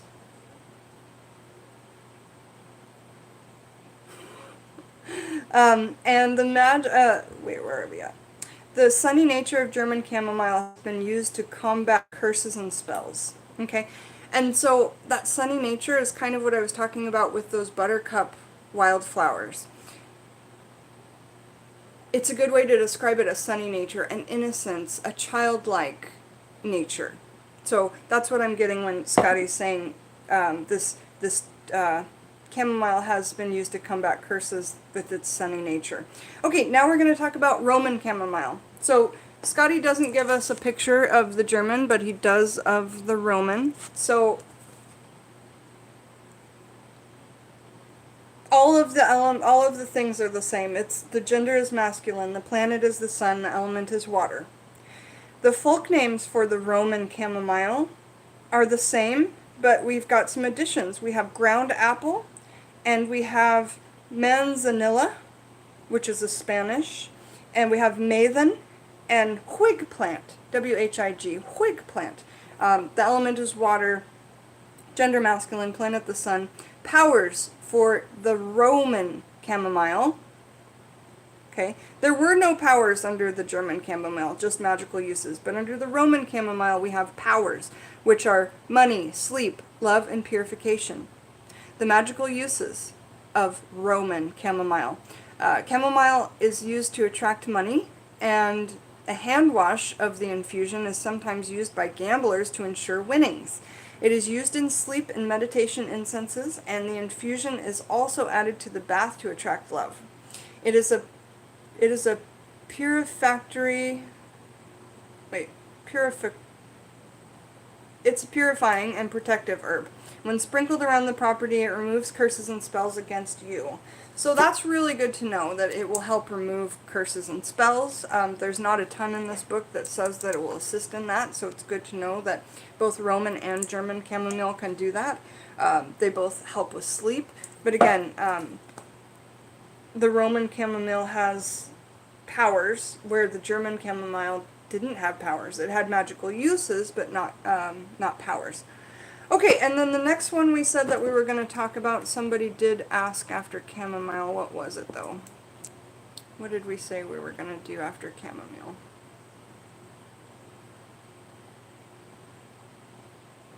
Joyce, I'm glad that you like that dried pepper idea. I'm really a fan of this. And it was so fun to cut it like a jack-o'-lantern and then dry it out. And it has its own jar. I don't know, it just feels like when I do use it, it's going to be really effective. I've put a lot of intent into this, you know.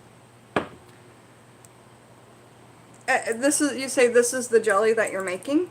I'm glad that we got to read about peppers today. That's excellent. So what did we say we were going to do next? Oh, the buttercups. I can try and look that up really quick, but someone please pick an herb or a fruit that we can look up. Could you throw in olives by chance? Absolutely, Michelle Cantrell. Let's look at olives. And I love my Danes. I'm going to look up that buttercup thing and get back to you guys on it. But please send those words to my Skype. Okay.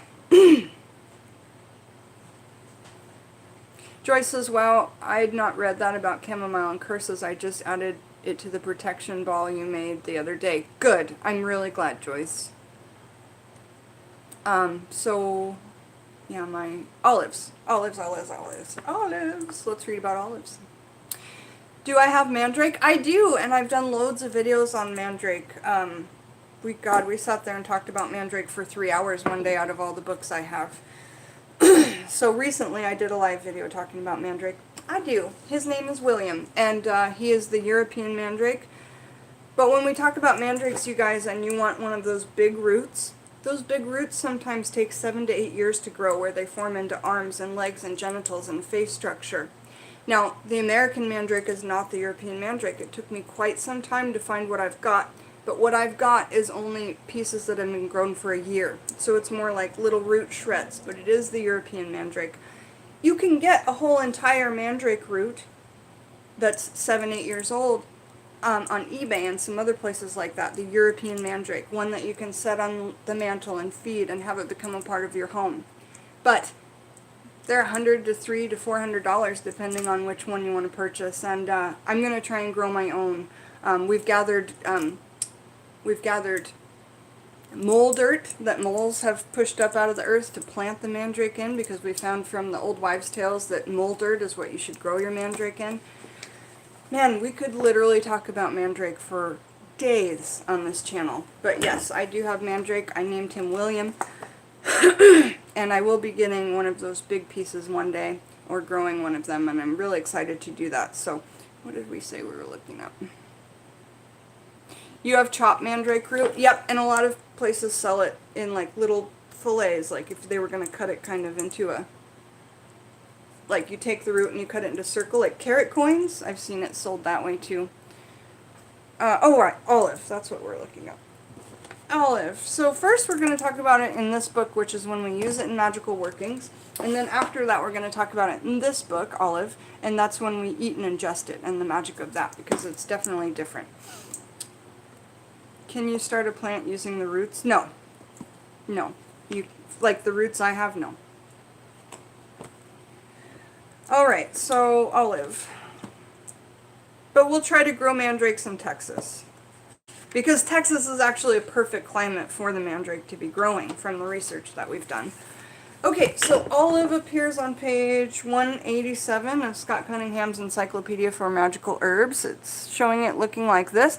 And I think a lot of us, what do we know about olive? Or what do we know about the olive branch? Let's just say that. What do most common people in this world say about the olive branch? I want to hear what you guys have to say on it.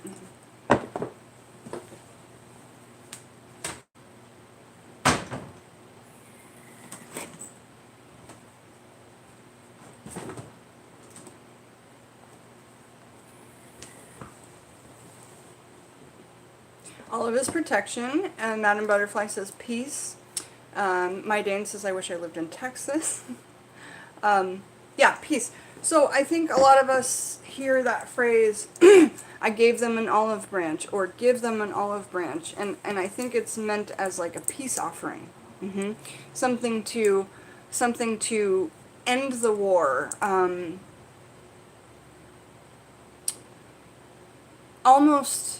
Almost in the category of exorcism, right? To exorcise the issue, to have it be hashed out and done with. That's what I think of when I hear olive branch. Now, let's get into the Ruskin and Aridin. No, the Cunningham and Aridin. Manifestation Alchemy says olive is very sacred, and I use olive oils in a great deal from your blends. I use olive oil a lot too, and I don't think people think of that too often, like, oh yeah, olive oil, I use that a lot. But it certainly is.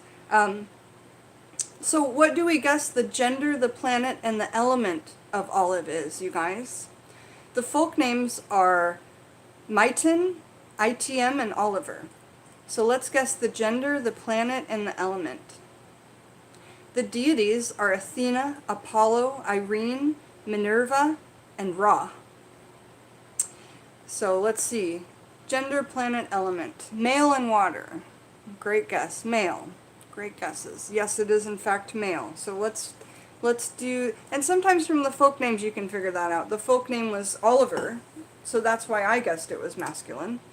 But let's guess the planet and the element. Sun, Mars, male. Excellent guesses. Let's take a couple more guesses. Mars. Well, you guys, the planet is the sun. And the element, fire. Sun's a big ball of fire, element's fire. That resonates. Okay. Powers are healing, peace, fertility, potency, protection, and lust. So everything that you guys said the olive branch reminded you of, it did in fact come up here. You guys said peace. You guys said, I think you said protection or healing. And those are in there. Healing, peace, fertility, potency, protection, and lust. The ritual uses. The oil was burned in lamps to light temples in ancient times. So olive oil was burned in lamps to keep the area lit. So you might have that apply to sight, you know. If you burned olive oil to literally see, you could magically relate that to sight if that's the only way that it clicked in your head. Remember, if you sit with an herb and you don't know anything about it but how it makes you feel, and then you don't need any book. And if your feelings, your intuition doesn't match up with the book, that doesn't necessarily matter. Because how it resonates with you is how it will work for you as a practitioner. So I would just like to say that first and foremost. That's why we do the guessing beforehand. Alright, so the magical uses. On an olive leaf, write Athena's name. Press it against the head or wear on the body and it will cure a headache. Olive oil has long been used as an anointing oil and an aid to healing. So just like alchemy was saying.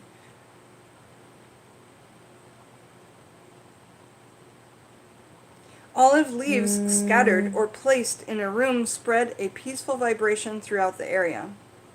When eaten, olives ensure fertility as well as sexual potency in men, and are also lust-inducing. Athenian brides wore crowns of olive leaves to ensure their fertility. A branch of olive hung over the door guards the house against all evils, and on the chimney wards off lightning. Olive leaves worn bring luck. So that's what we've got out of here as to how to use olives in workings. And now we're going to talk about the magic of eating or ingesting the olive. Yes! Yes! So I love my Dane. So it's a good thing to do would be to put some olives in an oil lamp and then burn the lamp. These are all the oil lamps that I have that I'm going to be listing for sale on my Etsy shop. And that, what she's describing, is called setting the lights. Okay? This one, it floats in the bath, so you could have an oil lamp with herbs on the inside and fire right there in your bath that's burning your magical intention right inside. We've got this green lamp that we can use for money or anything that resonates with the color green. Okay? We've got the white lamp. White you can put any intention into, really. It's just like a clear lamp. So all of these different oil lamps, you can put the lovely, lovely herbs inside. This one's got a yellowish tint to it. This one's clear, can be used for absolutely any intention. And the clear ones are great because you can see the herbs inside. So these are all the different, this one would be great for hoodoo. All the different oil lamps that I've got for sale on my Etsy, they're just not listed. But yeah, if anybody wants one of these lamps, and when you get the herbs in, it looks kind of like this. Okay, and you fill it with oil, and I just think it's so amazing. This one would be great for a twin flame working, or love, or passion, or anything to do with the color red. Another clear lamp here. This is a biggie. You can put lots and lots of things in there. A little genie lamp, and then also you can make them so simply just on your own with a jar, a way to cut into the jar, and a wick. Like, this is so simple, and it's an oil lamp, you know, that works. So all of those different hoodoo oil lamps I have for setting the lights, this exact thing that I Love My Danes was talking about. So yeah, and I sell those either with or without the herbs. It's the same price either way, so you may as well take the herbs because I've got them. But it's a great thing to be setting the intentions in your home or in the room with an oil lamp. I just love that. So yes, of course, you could put olive leaves in there for a peace lamp or for a fertility lamp. Great, great, great ideas, you guys. So now let's look up olive in the Red Book and find out the properties of when we eat it.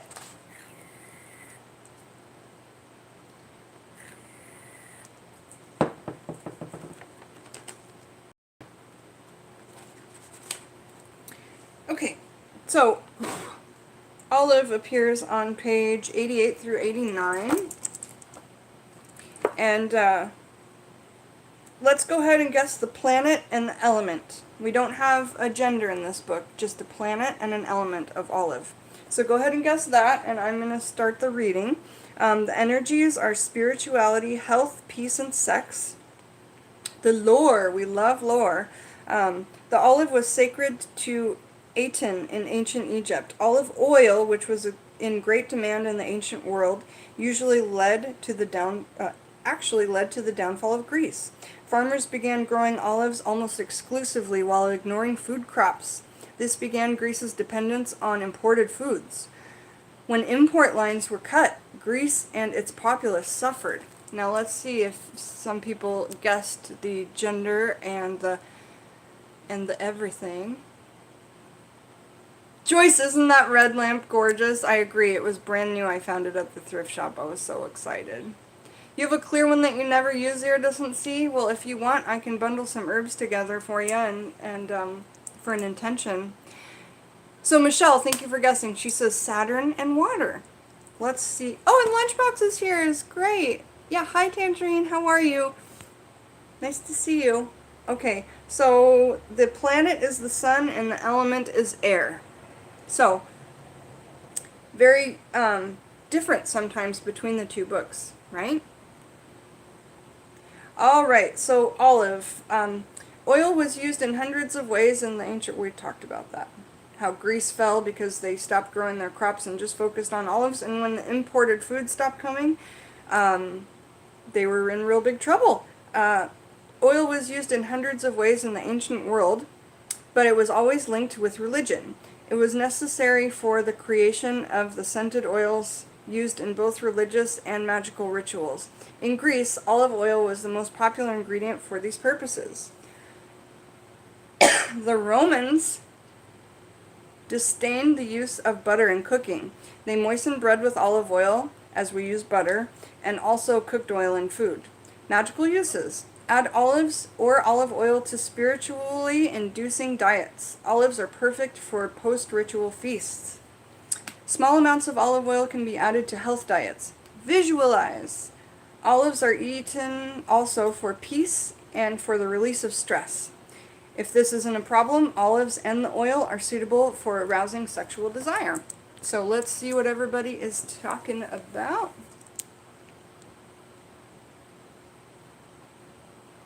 Hi, Miss Emily. How are you? Nice to see everybody. Alright, so now it's time for someone else to choose something to read about. An herb, a fruit, anything. Let's look it up and see how we can use it in our magics. We were just showing something at the beginning of the video. The first thing we talked about was lovely watermelon. And this is something I've never really decided to do before. I've done a video on guava tangerine, so I'm going to take the Irish Moss question since I've done a video on guava. If you guys want to see that, it's called Guava in Witchcraft and Herbalism, the Taxidermy Witch. So let's look up Irish Moss. What type of oil do I use in my lamp, Kayla? Let me show you. I use lamp oil. I don't use kerosene. Even the indoor-outdoor kerosene has a very potent smell to it. So I only use lamp oil, and I'll show you the brand I use.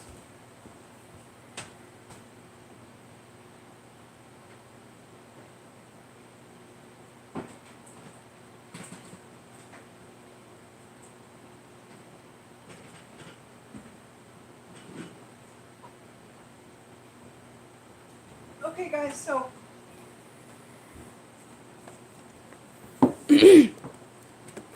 this is the brand of lamp oil that I use. I get this at Walmart. Again, I don't like to shop at Walmart, but I have no income really to speak of, so I have to go with what's the cheapest and works the best at this moment in my life. So this lamp oil says you can use it indoor and outdoor, but it's not kerosene, okay? Now, traditionally kerosene was burned in hoodoo oil lamps, but I'd like to say this. They stopped doing it because it was creating fumes inside, leaving dusts and residues from the oil on the ceiling, and became to be a health hazard, okay? But even if I get a lamp from a thrift store, I can tell if it's had kerosene because the way it smells. Like, it will reek even if it has no more liquid in, but the kerosene's been there. Also, what I do with my other lamp oil bottle that's only got a little bit of oil is I'll start soaking wicks in there, because they tell you not to light your wick until it's been soaked in the oil for an hour. Well, I just pre-soak my wicks so that I don't have to wait, because I have a problem with waiting sometimes, which is, it's whatever, I'm just being honest though.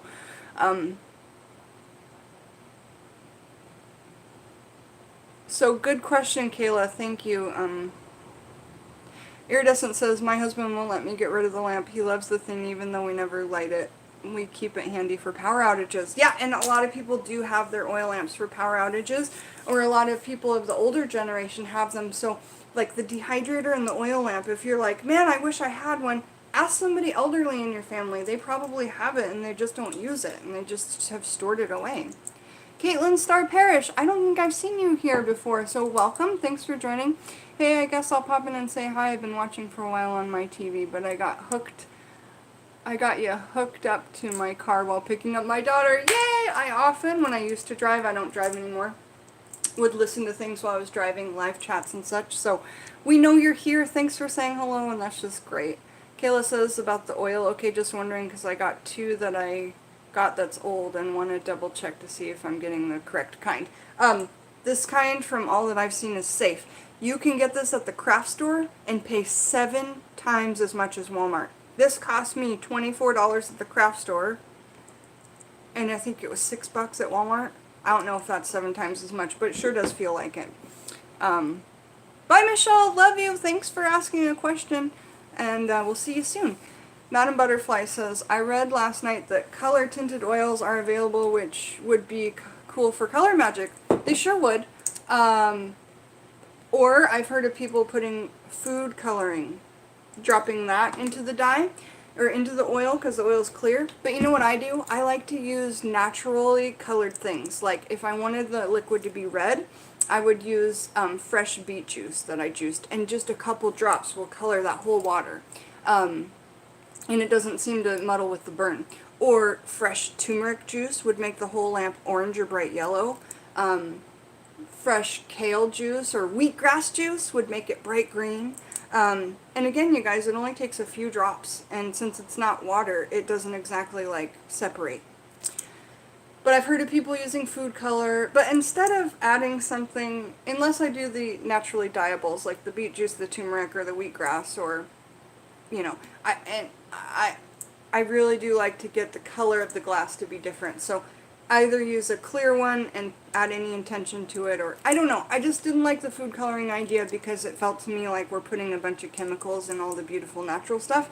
But this is a bunch of chemicals, so what am I even talking about? You know, these are just my thoughts. But I do love the thought of looking at it and it being bright green, you know. It sounds really good. You have several when... I Love My Dane says, I have several for when we get hurricanes. Yeah, yep.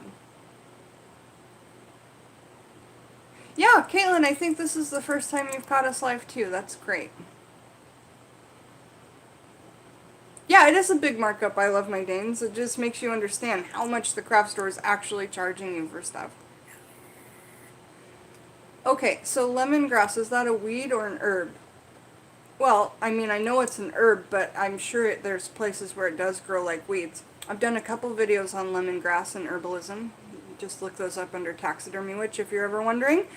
Craft specialty stores like Hobby Lobby, Michael's will always cost more than Walmart, Target. Yeah, you're right. Yeah, Kayla, and it's exactly like the thing with your husband bringing me those rocks from the inside of the mines that had never been touched or seen by humans. It felt so pure, so innocent, so untouched.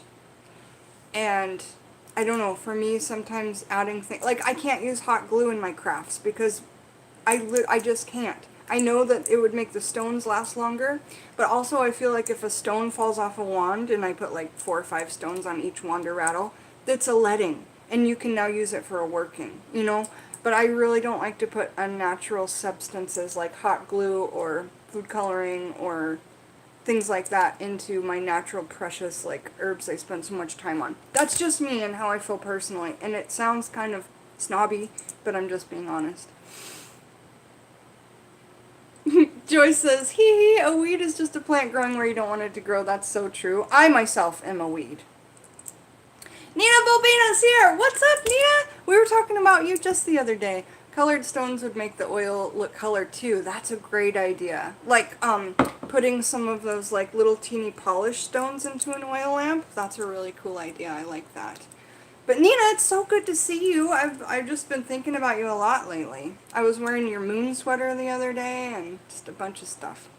Alright, so guys, it's time to pick a new one. Nina, you haven't been here for a while. Do you want to pick an herb or a fruit or a vegetable for us to look up and we can find out how we can use it magically?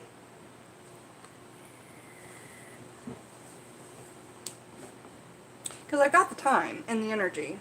And after that, I'm just loading more things onto my Etsy shop. For those of you who weren't here earlier, I have 3 orders left of these 73 herbs from my winter and spring foragings. they're not just herbs, there's also stones and taxidermy in there too, small pieces. So that's uplisted, and it's 73 things for $73, and then there's a bunch of extra little freebies. And I listed this beautiful bird school ring. It's pewter. It's a size 10. It would make an excellent thumb ring for a woman or any ring for a man on their hand. You can wear it either up or down on the hand. It doesn't matter. And it's pewter. It's gorgeous. I also listed my Bastet purse, so whoever wants to order this, it's now on my Etsy site, Raw and Bastet, in this beautiful pyramid purse. That purse will bring you friends and compliments. Like, I'm serious. I've made 3 friends that I'm currently still friends with because of that bag. And every time you go out with it, somebody will talk to you. That purse is life, but it's time for me to pass it on. Ooh, let's talk about coffee, Joyce Jordan. That is such a good one to talk about, especially since we've been talking about these oil lamps. Add a few espresso beans to any of those oil lamps.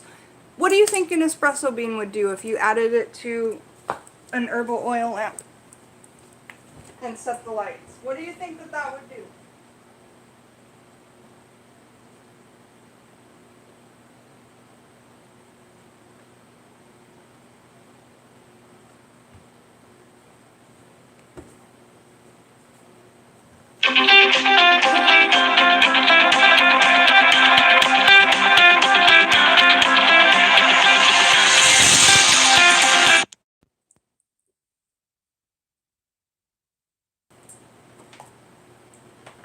We're all good, guys. I was just Peggy. She was saying hello.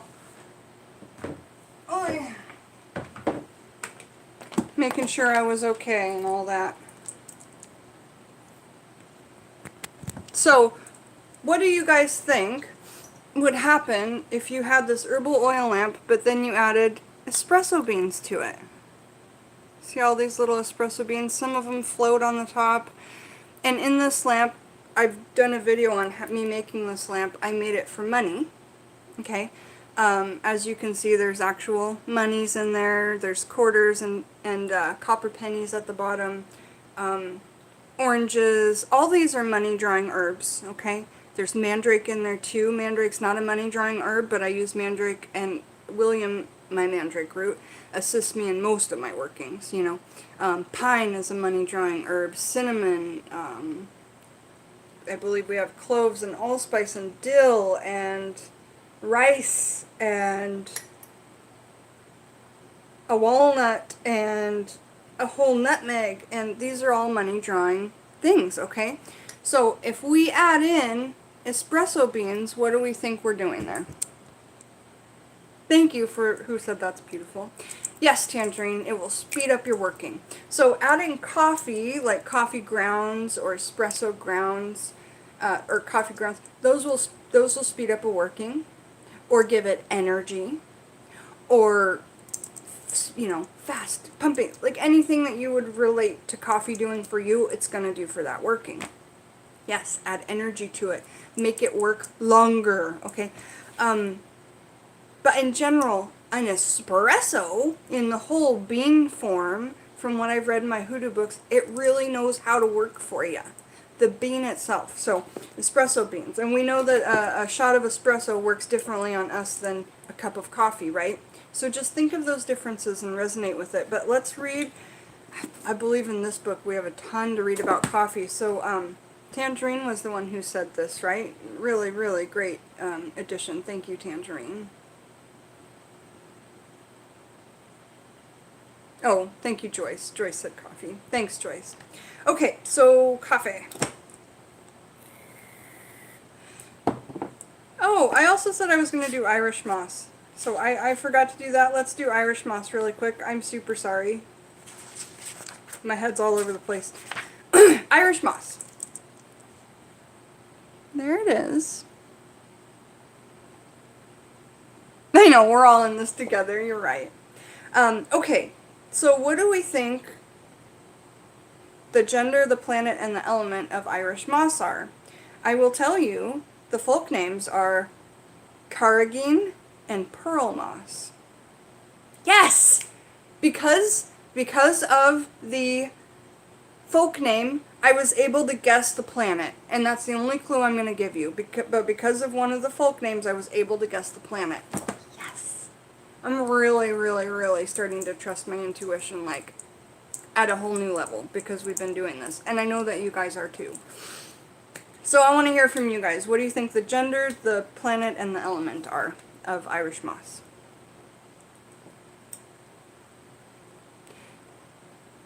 Yeah, Kayla, they'll be a great addition to your lamps. Okay, Tangerine guesses female. Lunchbox guesses female Jupiter water. Tangerine says female earth. Okay, you guys, pearl moss. Do you know what the stone pearl, what planet the stone pearl relates to? It looks just like the planet.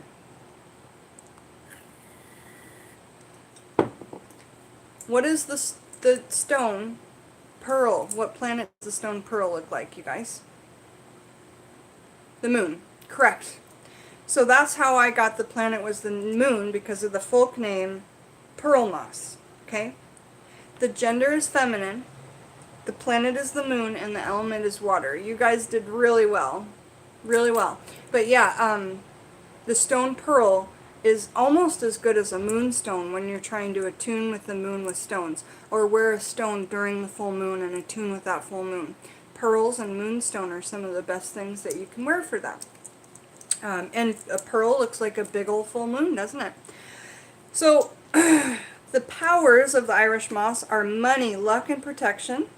The magical uses: Irish moss is carried or placed beneath rugs to increase luck and to ensure a steady flow of money into the house or pockets of the person. Irish moss is also carried while on trips for protection and safety, and is used to stuff luck into money poppets. That's fantastic. Okay, so now we have read about the Irish moss. Thank you. That was a super fun one to read about. And we're going to talk about coffee. Haha, Tangerine. It might, but that might be, that's not very PC of us to say. No, honestly, this world is political correctness gone mad, and I don't see why we can't just joke without people thinking that we're horrible. You're welcome, Lunchbox. It was a great one to look up. Okay, so we're looking up coffee.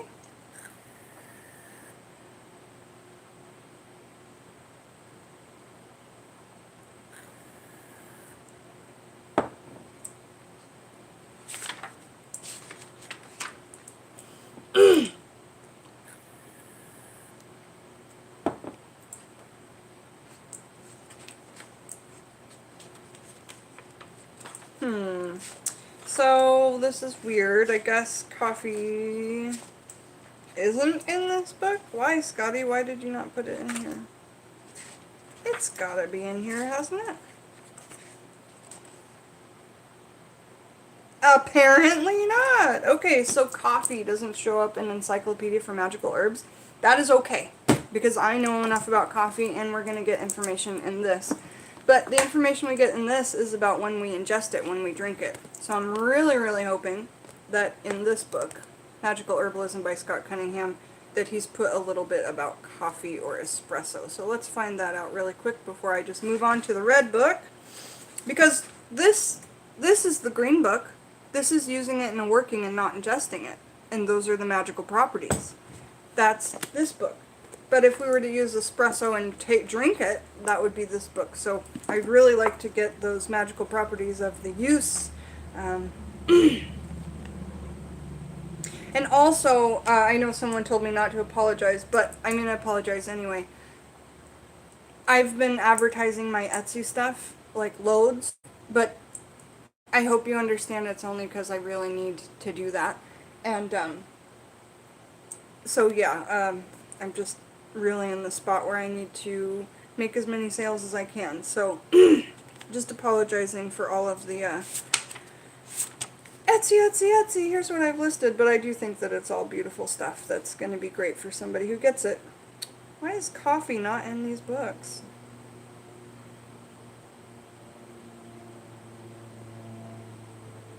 Well, I will have to say that coffee is probably going to be one of the easiest things to use your intuition on. But we'll just go ahead and find it in this book and read from it. Hey, Nona Grace, we're talking about coffee. So, Nona, how do you use coffee in your magical witchcraft? Or your workings, you know? Or do you use it at all? We're just having an interactive conversation about coffee and witchcraft while I try and look it up.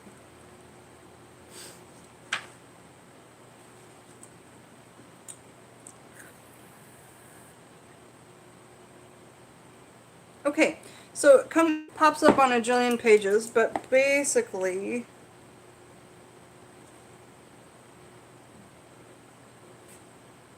I just had it. 106, 133 through 134.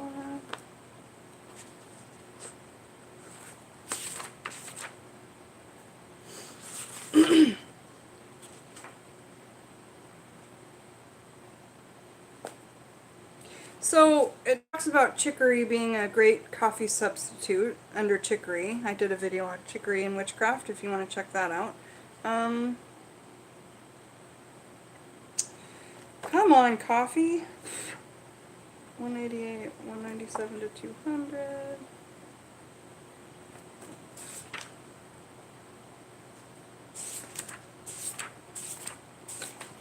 Finally, okay, so chapter 18 is called Tea and Coffee, okay? So, I did a video called How to Make the Perfect Cuppa, British Cup of Tea. And in that video, I did a whole thing talking about tea and the magical benefits of tea, but I don't think that I also talked about coffee. So, on page 199 of Encyclopedia of Wicca in the Kitchen, we have our coffee. Now, let's guess the planet and the element, okay? Because we already talked about the energies and such. But let's guess the planet and the element of coffee.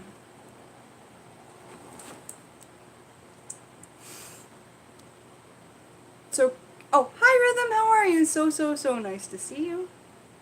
And Manifestation Alchemy says, I also use the coffee with chicory as offerings. And let me show you something that she's kind of talking about that I use for hoodoo ancestor offerings. Cafe du Monde. I want to go to Louisiana so bad.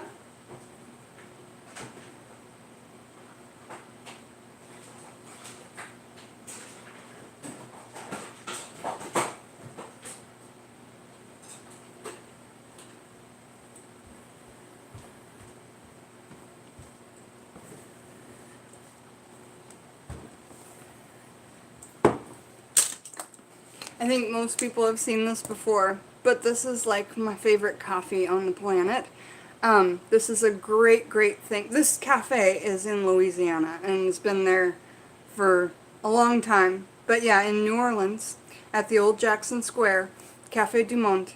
And when we move to Texas, this place will only be 4 hours away, and I'll actually get to sit there and drink coffee. And if you don't think I'm excited for that, then you don't know me very well. But yeah, this is an excellent, it's a coffee and chicory mix, and this is for hot coffee.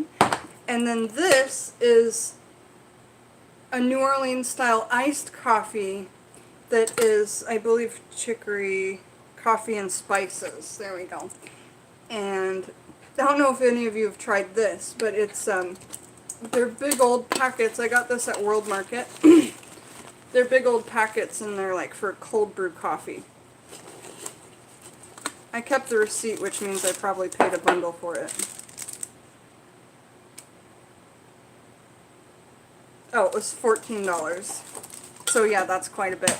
So, I got this and used this. And I found that I get better response from using this in offerings, when I make offerings to the ancestors of hoodoo. Not my ancestors, the ancestors of hoodoo, Orisha, etc.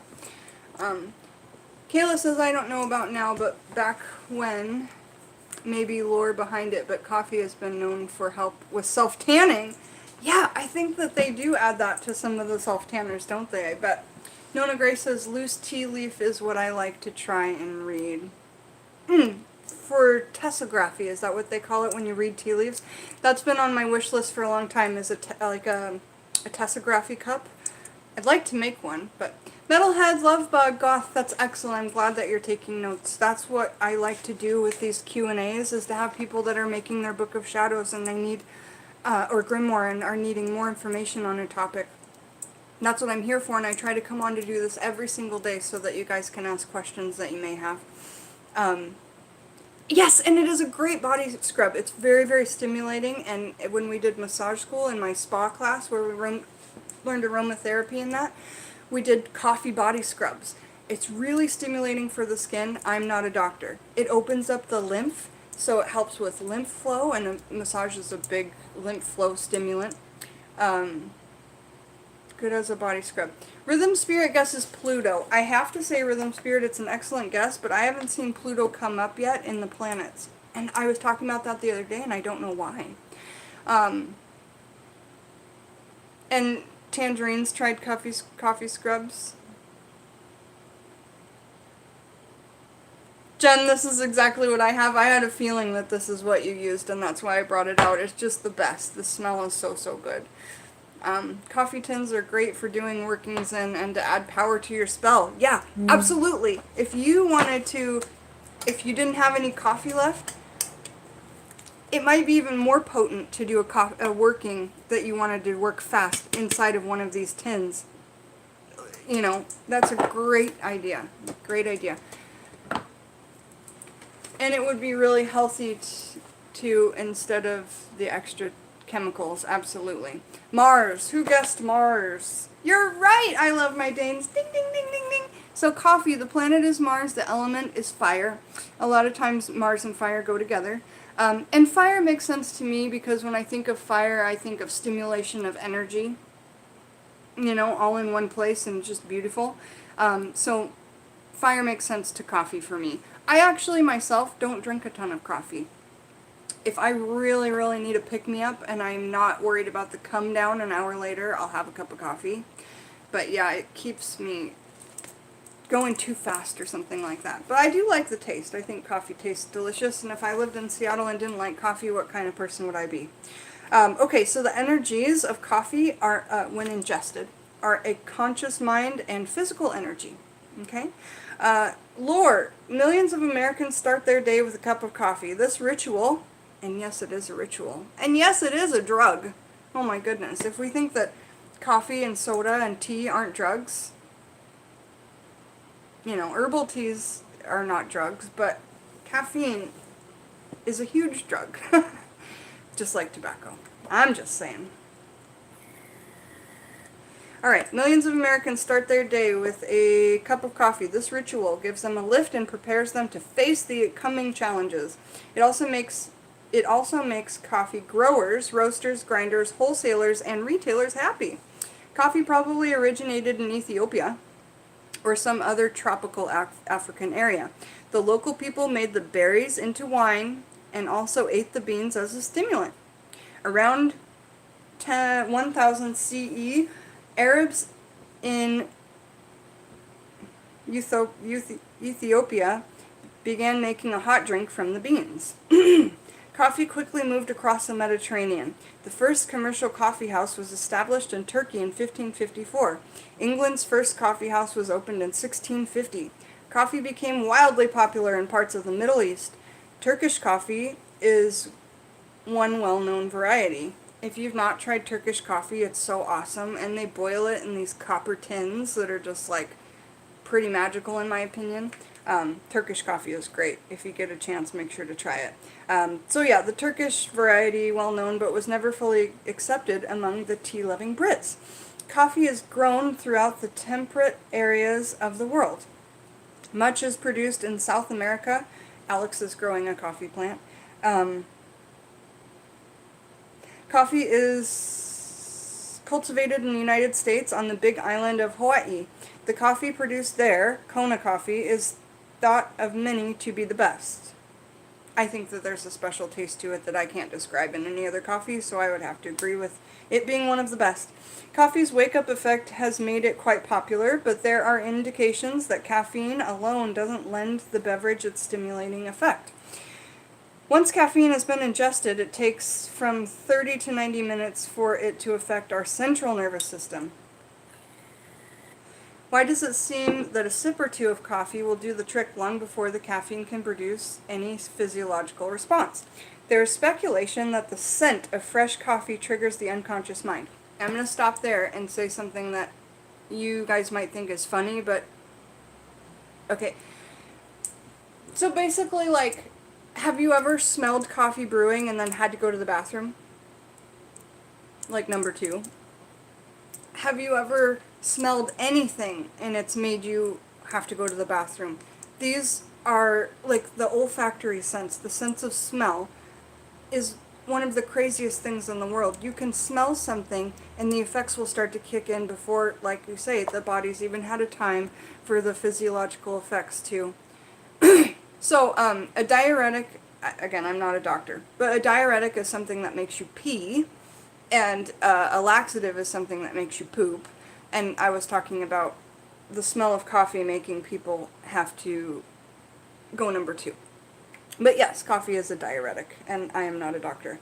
Okay, smelling the rich aroma every morning while you're trying to wake up sets a familiar pattern. After our morning routine begins, the smell automatically kicks us into wakefulness. Later, when this effect may have worn off, the caffeine does its work. Coffee, tea, and caffeine remain controversial subjects. Some claim that caffeine is indeed a major health hazard. Others believe such reports are false. There is no doubt that caffeine is a powerful drug and shouldn't be given to babies or animals. Heart failure, magical uses. Does coffee have magical effects? It can if we don't drink 12 cups a day. Many become addicted to this bitter brew, but whether we need a substance to get through the day, it can have no magical effects. Remember, moderation is key to the successful use of any food or beverage. However, small amounts of coffee or tea can be drunk to stimulate the mind and to energize the body. Brews and drink with visualization. Okay, so I think mostly it's my hoodoo books that I've gotten the information on where we use the espresso beans or the coffee to speed up a working. Now the bummer about my hoodoo books is they don't have indexes, which means if I were to find that information it would take me forever to thumb through. So I'm sorry that I can't talk more about that. But we've got some comments here. Drinking coffee makes my bowels move. Yes, and that's what I was saying. Even when I smell it brewing, and I'm not even a coffee drinker, but just the smell of it brewing will send me to the bathroom. So I just wanted to add that in there, and even though it's an embarrassing thing to talk about, but it's real, and I'm real, and I'm trying to be real here with you guys. Drinking 1 pot a day, I love my Danes. Oh my lord, that's a lot. But that's okay, we do our own things. We all have our own stuff. I smoke a lot of marijuana, and I have a beer from time to time.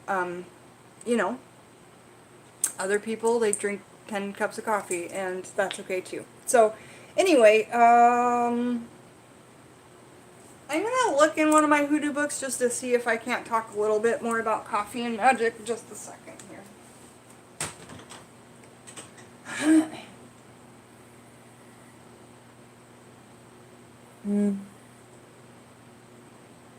Perhaps it will come up in this one. Stephanie Rose Bird is amazing.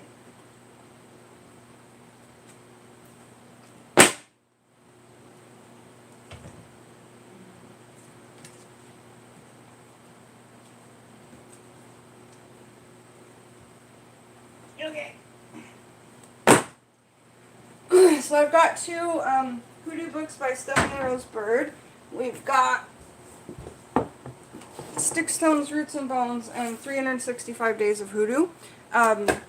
Stephanie Rose Bird is one of the hoodoo writers that does give an index to the back of her book, bless her. So, coffee. I have a good feeling about this, y'all.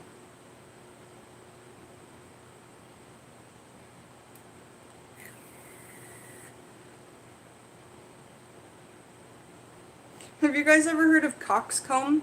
C-O-C-K-S-C-O-M-B? I wonder what that is.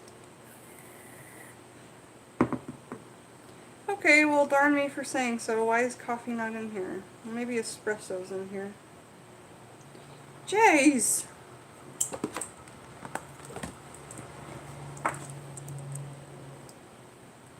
You have stick stones, roots, and bones? Yeah, it's a great one. Joyce just got it too. Joyce, who's here on the channel.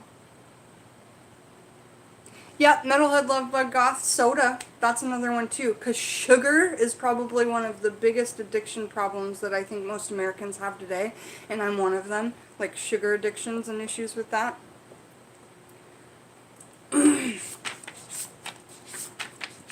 Okay, let's see if in 365 she talks about coffee. Please, please, please, Stephanie Rosebird. Come on, baby.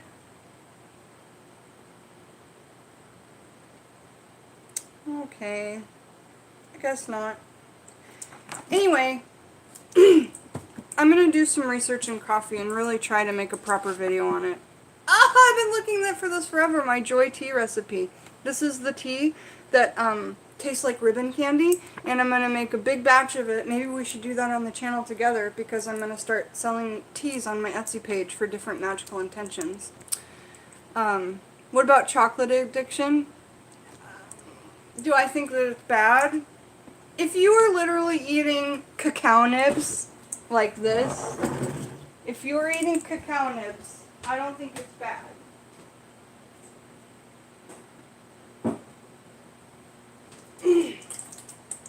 Like, if you were eating reality raw chocolate that comes from, like, chocolate pods, if you were eating cacao nibs, then I don't think there's anything wrong with your chocolate addiction, you know what I'm saying? But, again, we go back to the sugar that's put into it, and then the non-organic dairy and all that stuff. Do I think chocolate's an addiction? Yeah, sure, because it has, I believe, caffeine and all of those other things. But I would say it's probably some form of a more natural addiction than, like, soda or something. I don't know, you guys, I don't know. So let's think of another topic, an herb to look up, or a topic to talk about, or I'm ready for a new one. Metalhead says, we're talking about all this goodness and you have a dentist appointment tomorrow. Huh. You're sorry you hate the dentist? Oh, don't be sorry. I am totally afraid of the dentist, and I am my own magical dentist. Serotonin, the love chemical, right, Tangerine? I eat very dark chocolate, little to no sugar. Right. So if you're eating like 70% cacao or 50% cacao, where it really says on there, you know, like dark chocolate, I think that that's actually, you know, productive for your body. We just talked about honeysuckle the other day, Kayla, but it was a very short snip, so I'll go ahead and read you the snippet, but that's so funny. Have I colored pollen yet? Yep, we talked about pollen yesterday. But let's look up the honeysuckle really quick. Pollen is great for people who have, are procrastinators, okay? Pollen gives you quick, immediate energy. Pollen can add uber fertilities to any working, but it's edible, and lately Alex and I have been eating pollen for this crazy energy that it gives you to, like, if you have a list of stuff and that stuff is things you haven't been wanting to do, somehow pollen makes you want to do it. Like, it's amazing. I love my Danes. Do you have to go? It was nice talking to you too. Uncle Badger's here. Hi. Hi, everybody. Okay, so what were we looking up? Honeysuckle, right. We talked about it just the other day, but here it is. That's what it looks like. We know from talking about it that the gender is masculine, the planet is Jupiter, the element is Earth. The powers of honeysuckle are money, psychic powers, and protection. The magical uses: ring green candles with honeysuckle flowers to attract money, or place them in a vase in the house for the same purpose. Lightly crush the fresh flowers and rub them onto the forehead to heighten psychic powers. If a honeysuckle plant grows outside near your home, it will bring good luck, and if it grows over the door, it will keep fevers at bay for the entire household. And that's what we have there on honeysuckle.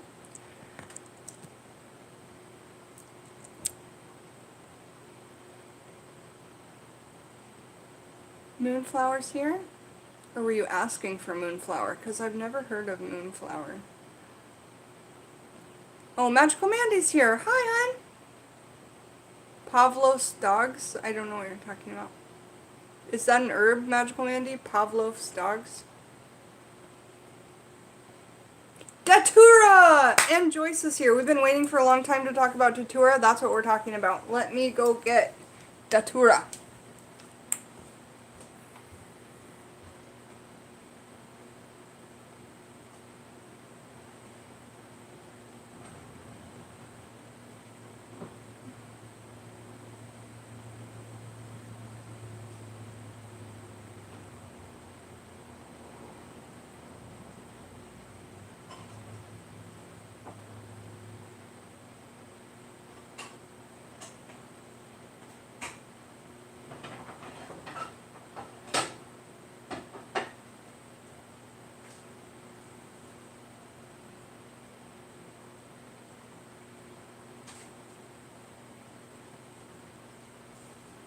Mm-hmm.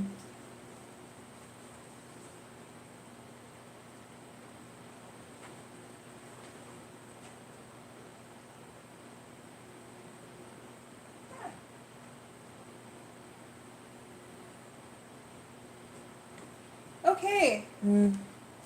Really, really glad that you asked to talk about Datura. Because I've been wanting to talk about it for a while too.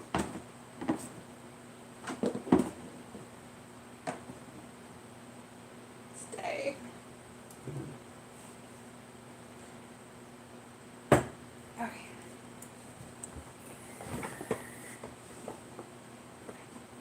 So Datura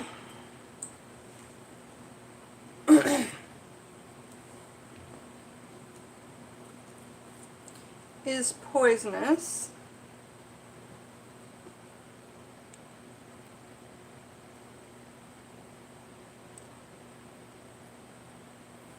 They're big.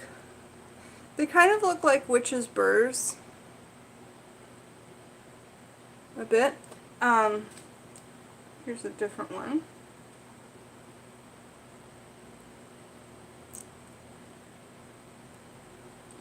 And we've got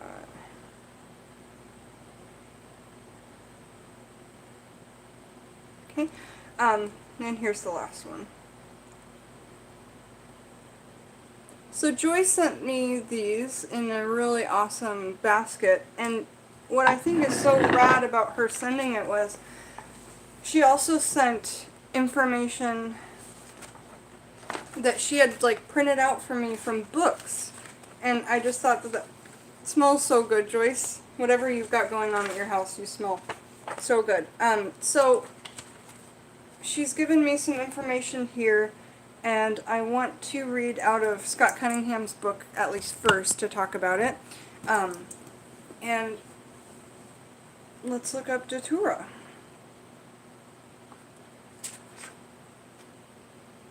Oh, wait. Hold on a minute. Shit. I might be wrong.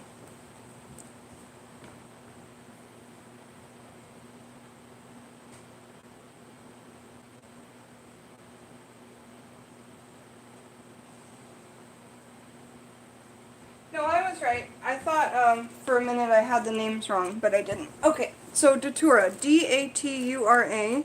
It's toxic. It's also known as the thorn apple. Thorn apple. One word, thorn apple. Oh, also moonflower. Okay, great. So Datura, in Scott Cunningham's book, there it is, Datura. Okay. So let's go ahead and, except for Joyce, who probably knows this, let's guess the gender, the planet, and the element. The gender, the planet, and the element. Poison Datura is extremely poisonous. Do not eat. Sensitive skin may be irritated simply by touching the plant. Folk names: devil's apple, ghost flower, Jimson weed, so whoever just guessed Jimson weed, lunchbox, yep, you're right. Jimson weed, love will, mad apple, mad herb, manicon, stinkweed, sorcerer's herb, thorn apple, tolaake, witch's thimble. And you know what is funny? I've never read that part about witch's thimble, but when I was looking at these, my intuition told me, don't poke your finger with them because you could get poisoned. So I'm just telling you what my intuition was screaming at me while looking at this in all of its little spikes that look very, very sharp, especially as they're dried. Witch's thimble, Yerba del Diablo. In Spanish, that means herb of the devil. Yerba del Diablo. So let's see, what do we got? What do we think that the gender is? The gender, the planet, and the element of Datura.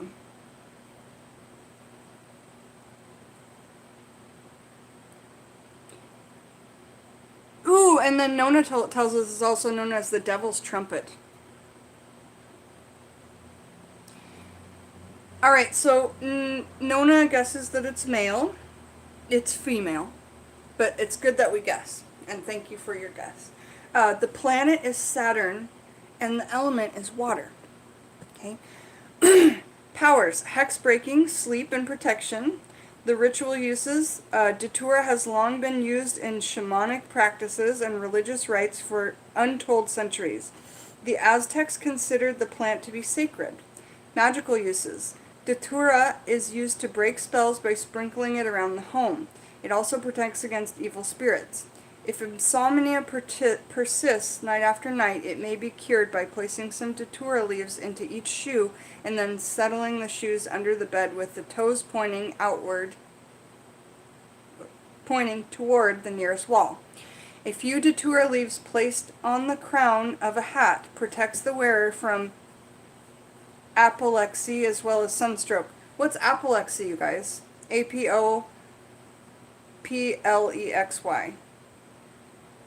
Apoplexy. Apoplexy. I'm gonna guess it's sunburn, but I don't know. So, that's what we get in Scott Cunningham's Encyclopedia of Magical Herbs. Now let's move on to what Joyce has given me, the information she has out of her books on the thorn apple. Thorn apple, it's poison. Also known as the devil's apple, stinkweed, devil's trumpet, nice. Apple of Peru. Parts used are the leaves and the seed. Habitat. Throughout the world except the colder Arctic regions it will grow. The thorn apple is, like the henbane, a member of the order Solacine. It belongs to the genus Datura, which consists of 15 species. A lot of them are used in medicines. I'm not a doctor. There's loads of information in here, so I think I'll do up a proper video on the Datura, but this is just such a great one I'm looking forward to working with.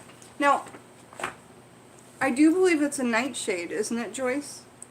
Isn't it in the nightshade family? Most, from what I've seen, a lot of the poisons are nightshades, you know. They grow during the night. Nona Grace says unconsciousness. Apoplexy is an old term for stroke. Oh, okay, great, thank you. I appreciate that. And it's Emily, okay, have a great day.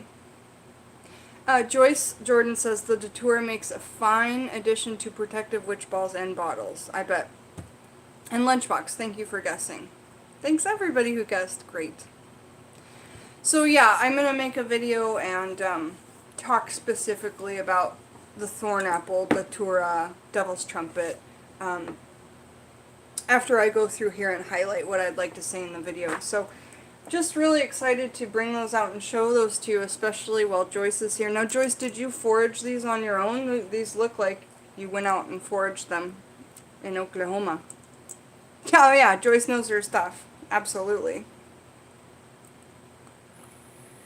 Yeah, and so she says, Salsalina, however it's spelled, has to do with nightshades, like tomatoes, eggplants, etc. Potatoes, tomatoes, all peppers, tobacco, these are all nightshades. What else grows at night? I remember because on the macrobiotic diet we had to learn that we didn't eat nightshades. There's certain diets where, you know, yeah, it's just not believed to eat plants that grow at night because you don't grow at night. You're not awake at night, so why should you eat plants that are awake at night? Nighty nightshades. You grow those in your own garden, Joyce? That's so amazing. I just love that. And so I'm going to have Alex get me some Datura seeds, and we're going to grow them in our garden too. I can tell just from looking at them that they're special, you know. It reminds me a lot of a thistle. And they're all so different. I just love that. Alright, time for us to either be done talking for a while or to pick something else to talk about.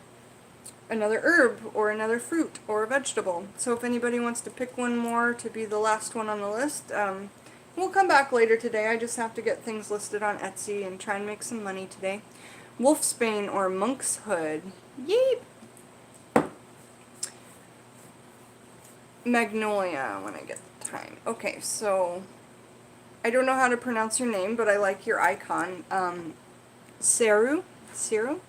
Let's look up Wolfsbane and see if it's not in this book.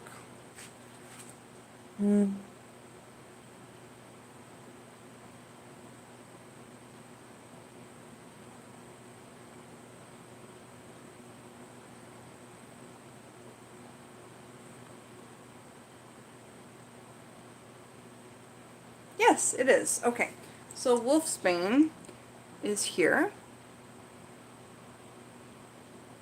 And I'd like us now to take the time to go ahead and guess the gender, the planet, and the element. Okay? Hecate is one of the related deities. The powers of Wolfsbane are protection and invisibility. Hey, Manifestation Alchemy, thanks for hanging out. It was so good to have you here, and I'll see you soon. Thanks very much. I appreciate it. Alright, I love my Dane. See you soon. Metalhead Lovebug guesses male. It is feminine. Good guess, though. And so the element is water, and the planet is Saturn. Thanks for guessing, you guys. Magical uses of Wolfsbane. Oh, folk names are Aconite, Cupid's Car, Dumbledore's Delight. That must be a newer one. Leopard's Bane, Monk's Hood. So awesome that you knew one of the folk names. Storm Hat, Thor's Hat, and Wolf's Hat. Magical uses. Wolfsbane is added to protection sachets, especially to guard against vampires and werewolves.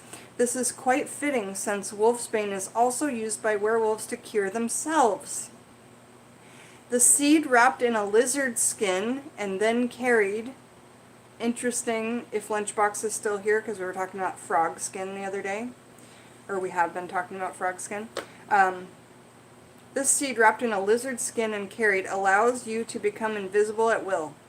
Do not eat or rub any part of this plant on the skin. It is virulently poisonous. Okay. In this book, Scott Cunningham doesn't talk about too many, for lack of a better phrase, woo-woo things. But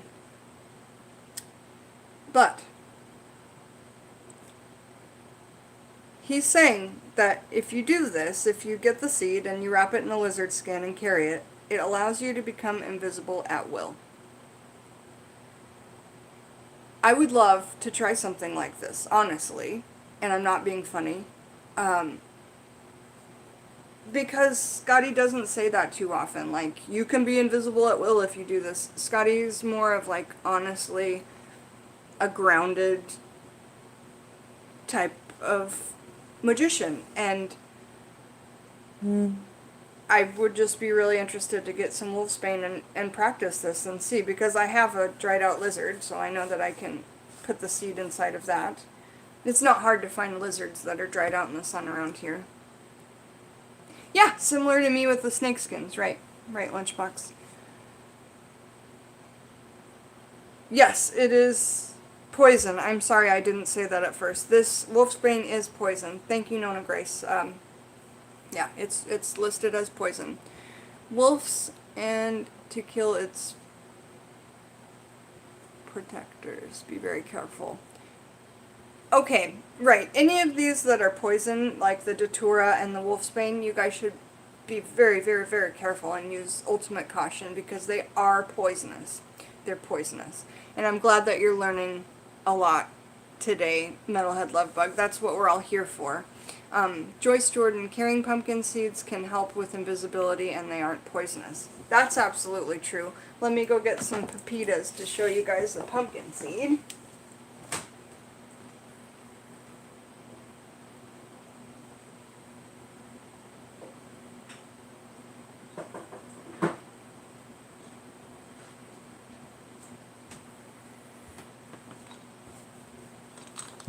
These are raw organic pepitas.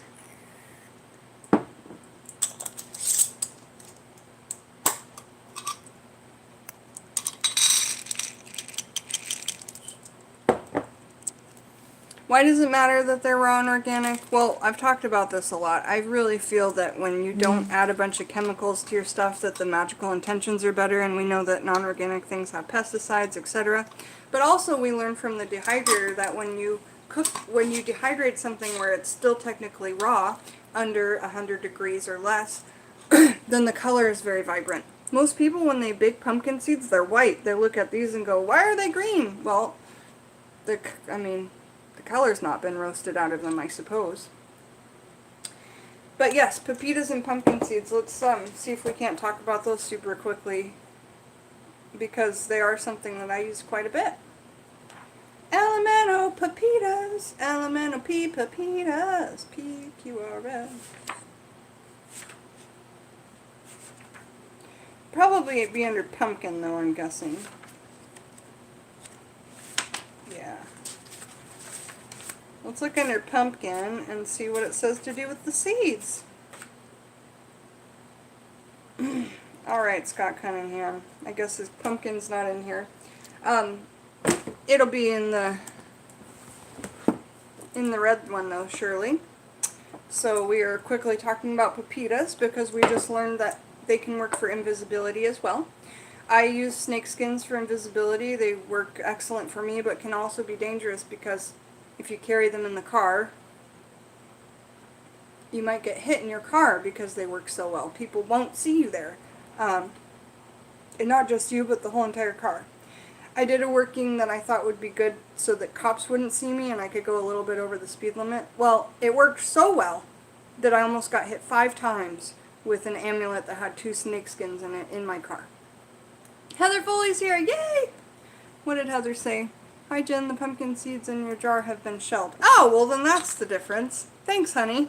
I was like, why are these so small and don't have that big white exterior seed? So, if you're shelling your pumpkin seeds to get the pepita inside, don't throw away that extra shell, because as soon as I find pumpkin, we'll think of something to use that extra shell for. If nothing else, shells are always protective. Always give an element of safety, protection, defensive magic. So pumpkin, 38, 40, 72, 92, 213, 72, 92. I think my neighbor's here, my landlord. I can hear somebody on the porch. If it's my landlord, hopefully he reads that note I put up there. Okay, so pumpkin. Does anyone want to guess the planet and the element of the pumpkin?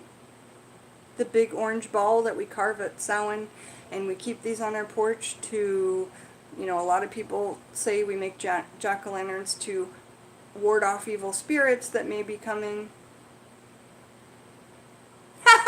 Peter, the pumpkin eater, had a wife and couldn't keep her. Then he put her in his shell, and there he kept her very well. Well, that's pretty much classic, isn't it? I'm kidding. Okay. So what planet do we think the pumpkin is, you guys, and what element do we think that it is? I wouldn't have guessed the planet. I would have guessed probably Jupiter for the planet, but it is the moon. Male, Saturn, water. Thank you for guessing, Heather. There's no gender in this book. And Lunchbox guesses Mercury, Earth, air. Okay, good job. It's Earth. It's Earth. And then, so moon and Earth for the pumpkin. The energies are healing and money. Lore. According to early American lore, if half a pumpkin is left exposed in the kitchen, negative energies will arrive to spoil the cooking. The pumpkin carved with faces and lit with candles on the last night of October in the United States are related to this, the simplerly prepared turnips, which are carried by children in the UK. The similarly prepared turnips. So in the UK, they carve jack-o'-lanterns out of turnips. Is that still a thing for those of you who are in the UK? I know I have a bunch of you from the UK in my chat right now. So do children still carve turnips into jack-o'-lanterns and carry them around? I'd love to know. They are created to scare away evil. And so when the veil is lifted on Samhain and Beltane, but nobody ever talks about that, when the veil is lifted on Samhain and Beltane, it's a great time to carve these things to ward away evil spirits. That's why we put jack-o'-lanterns on our porch on Halloween or on Samhain. You could do the same thing on Beltane. And the reason this is because the veil is so thin on those 2 days of the year. Okay, it's at its thinnest. And people dressed up in Halloween costumes. Why? Do you guys know? I'd love for someone to type in why if you know. We dressed up in Halloween costumes so that when the dead came to the realm of the living, perhaps we could look like the dead and they wouldn't bother us. Okay, yes, exactly, Kayla, to blend. That's a perfect 2 words to say, to blend in. So we're carrying these turnips or pumpkins with scary faces carved in them to look scary ourselves and to ward off evil. Yes, to blend in, perfect. To scare away bad spirits. Thank you, you guys. And so those things, those same things can be done on Beltane. Or the last day of April. Okay? And all those same practices can be done. Okay, so pumpkins are sometimes featured in Samhain celebrations by Wiccans as symbols of the fruitfulness of the earth and the god's death beneath the sickle of time. These round orange vegetables are also symbols of the mother goddess. So if pumpkins are the symbol of the mother goddess, then I would see these as fertility seeds. I would see these as fertility of the mother goddess. These are the seeds of the mother goddess. Why wouldn't we use these in fertility workings? That's what I would get from that. Add pumpkin to dishes and health diets, dry roast and eat the seeds, or enjoy such delicious treats as pumpkin pie and pumpkin bread. Pumpkin is also a nutritious money attractant. Make a pumpkin pie and add cinnamon, ginger, and nutmeg to flavor it with money-drawing energies. Okay? If I wanted to, I could dry out some pumpkin and put it into this lamp, you know, to heighten its money-drawing abilities. Alright, so that's that for pumpkin. Let's see if we can't find anything that we must read about pumpkin in here. And I think we had somebody ask about something else. Kayla, what did you ask about also? She said, if I had time. Oh, I remember, it was magnolia, right? So let's look up magnolia for Kayla. Because I actually have that on my magical shelf. And my mom grows this big, Peggy grows this big magnolia tree for me. And it's beautiful.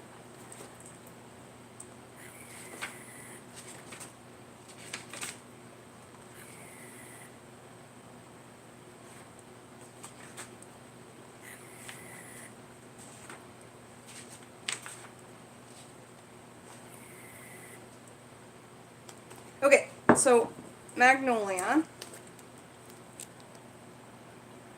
is here. It's beautiful. It always reminds me of kind of like a lotus, the way that it opens and looks, and it's white when it opens up with maybe a tinge of like a yellow to the petal.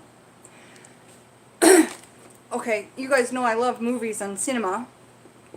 Have you guys seen the movie Magnolia? It's like late 1990s or early 2000s. It's got Tom Cruise as this like, oh, it's the best role he's ever played in my opinion. He's like this, he does all these like pep talks and goes around the world and does these talks to men who want to harness the power of the vagina and like rule over a woman, and it's this crazy movie. And then it's got all these characters from Boogie Nights in it, and basically it's this movie that's this big soap opera that tells how everybody's attached. But I have to say that the movie Magnolia has so many famous people in it from all different weird parts of acting, but Tom Cruise's role in that movie is hilarious. Like, it makes me laugh every single time, but I really like that movie. And if you guys haven't seen it, make sure to check it out. Let's guess the gender, the planet, and the element of magnolia, because there's not much to talk about here. The folk names are blue magnolia, or cucumber tree, or swamp sassafras. That's an interesting one, swamp sassafras. The powers. One power, fidelity. Okay. Magical uses. Place some magnolia near or beneath the bed to maintain a faithful relationship. So let's guess the gender, the planet, and the element. Let's have some guesses and then I'll reveal.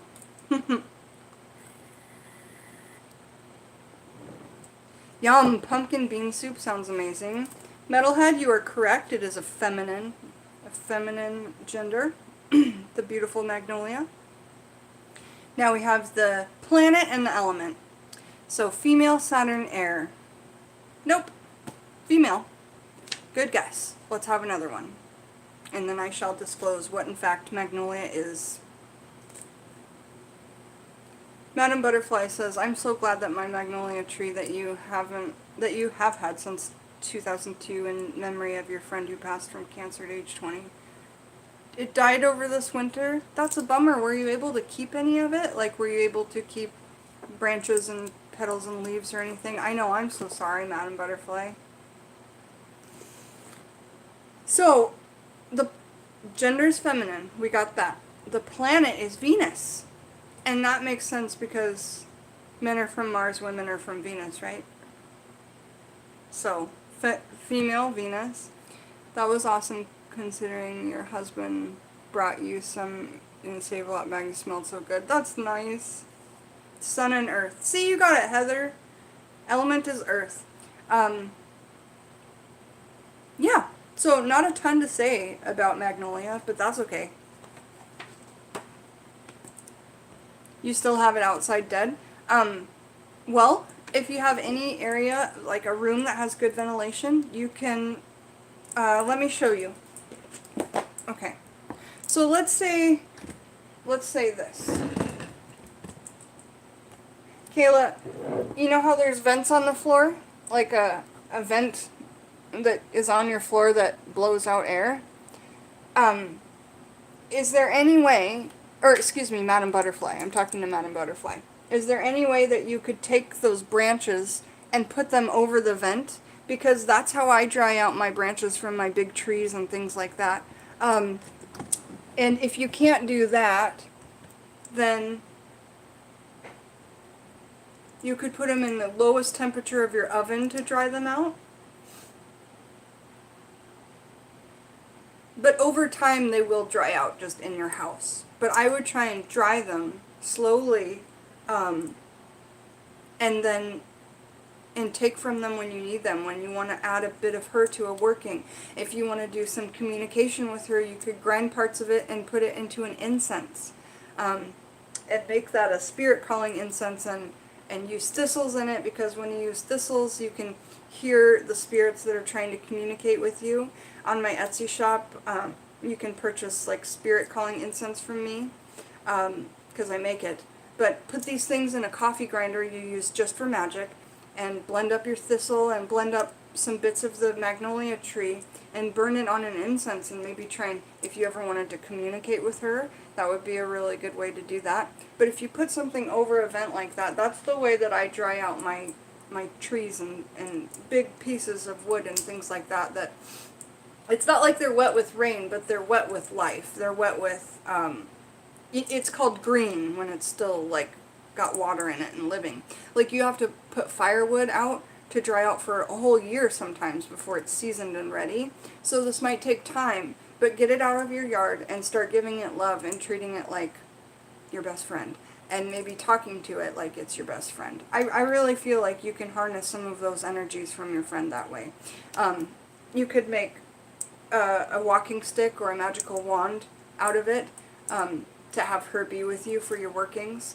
Whether she was into witchcraft or not, you know, you can still, and I'm sure that she knew that you were at least. But yeah, just to say that there's a lot that you could do with that, but but definitely don't throw it away, especially if it was so helpful. Kayla says, yes, they say if you talk to plants if you grow them. Definitely. I meditate with my plants that Alex grows. I talk to them all of the time, tell them how beautiful they are and how much, how important they're going to be to me, and all of that. I talk to my herbs like we were talking about animism the other day, as if they are people. As if they have soul, you know? Because I absolutely believe that they do.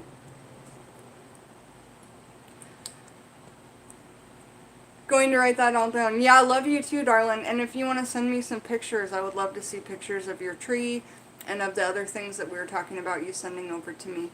So you guys, I had an amazing time chit-chatting with y'all. And remember, I have every day I'm putting things up on Etsy. I still have 3 herbal packages left. I sold one of my foragings from this last winter and spring, but they're amazingly gorgeous.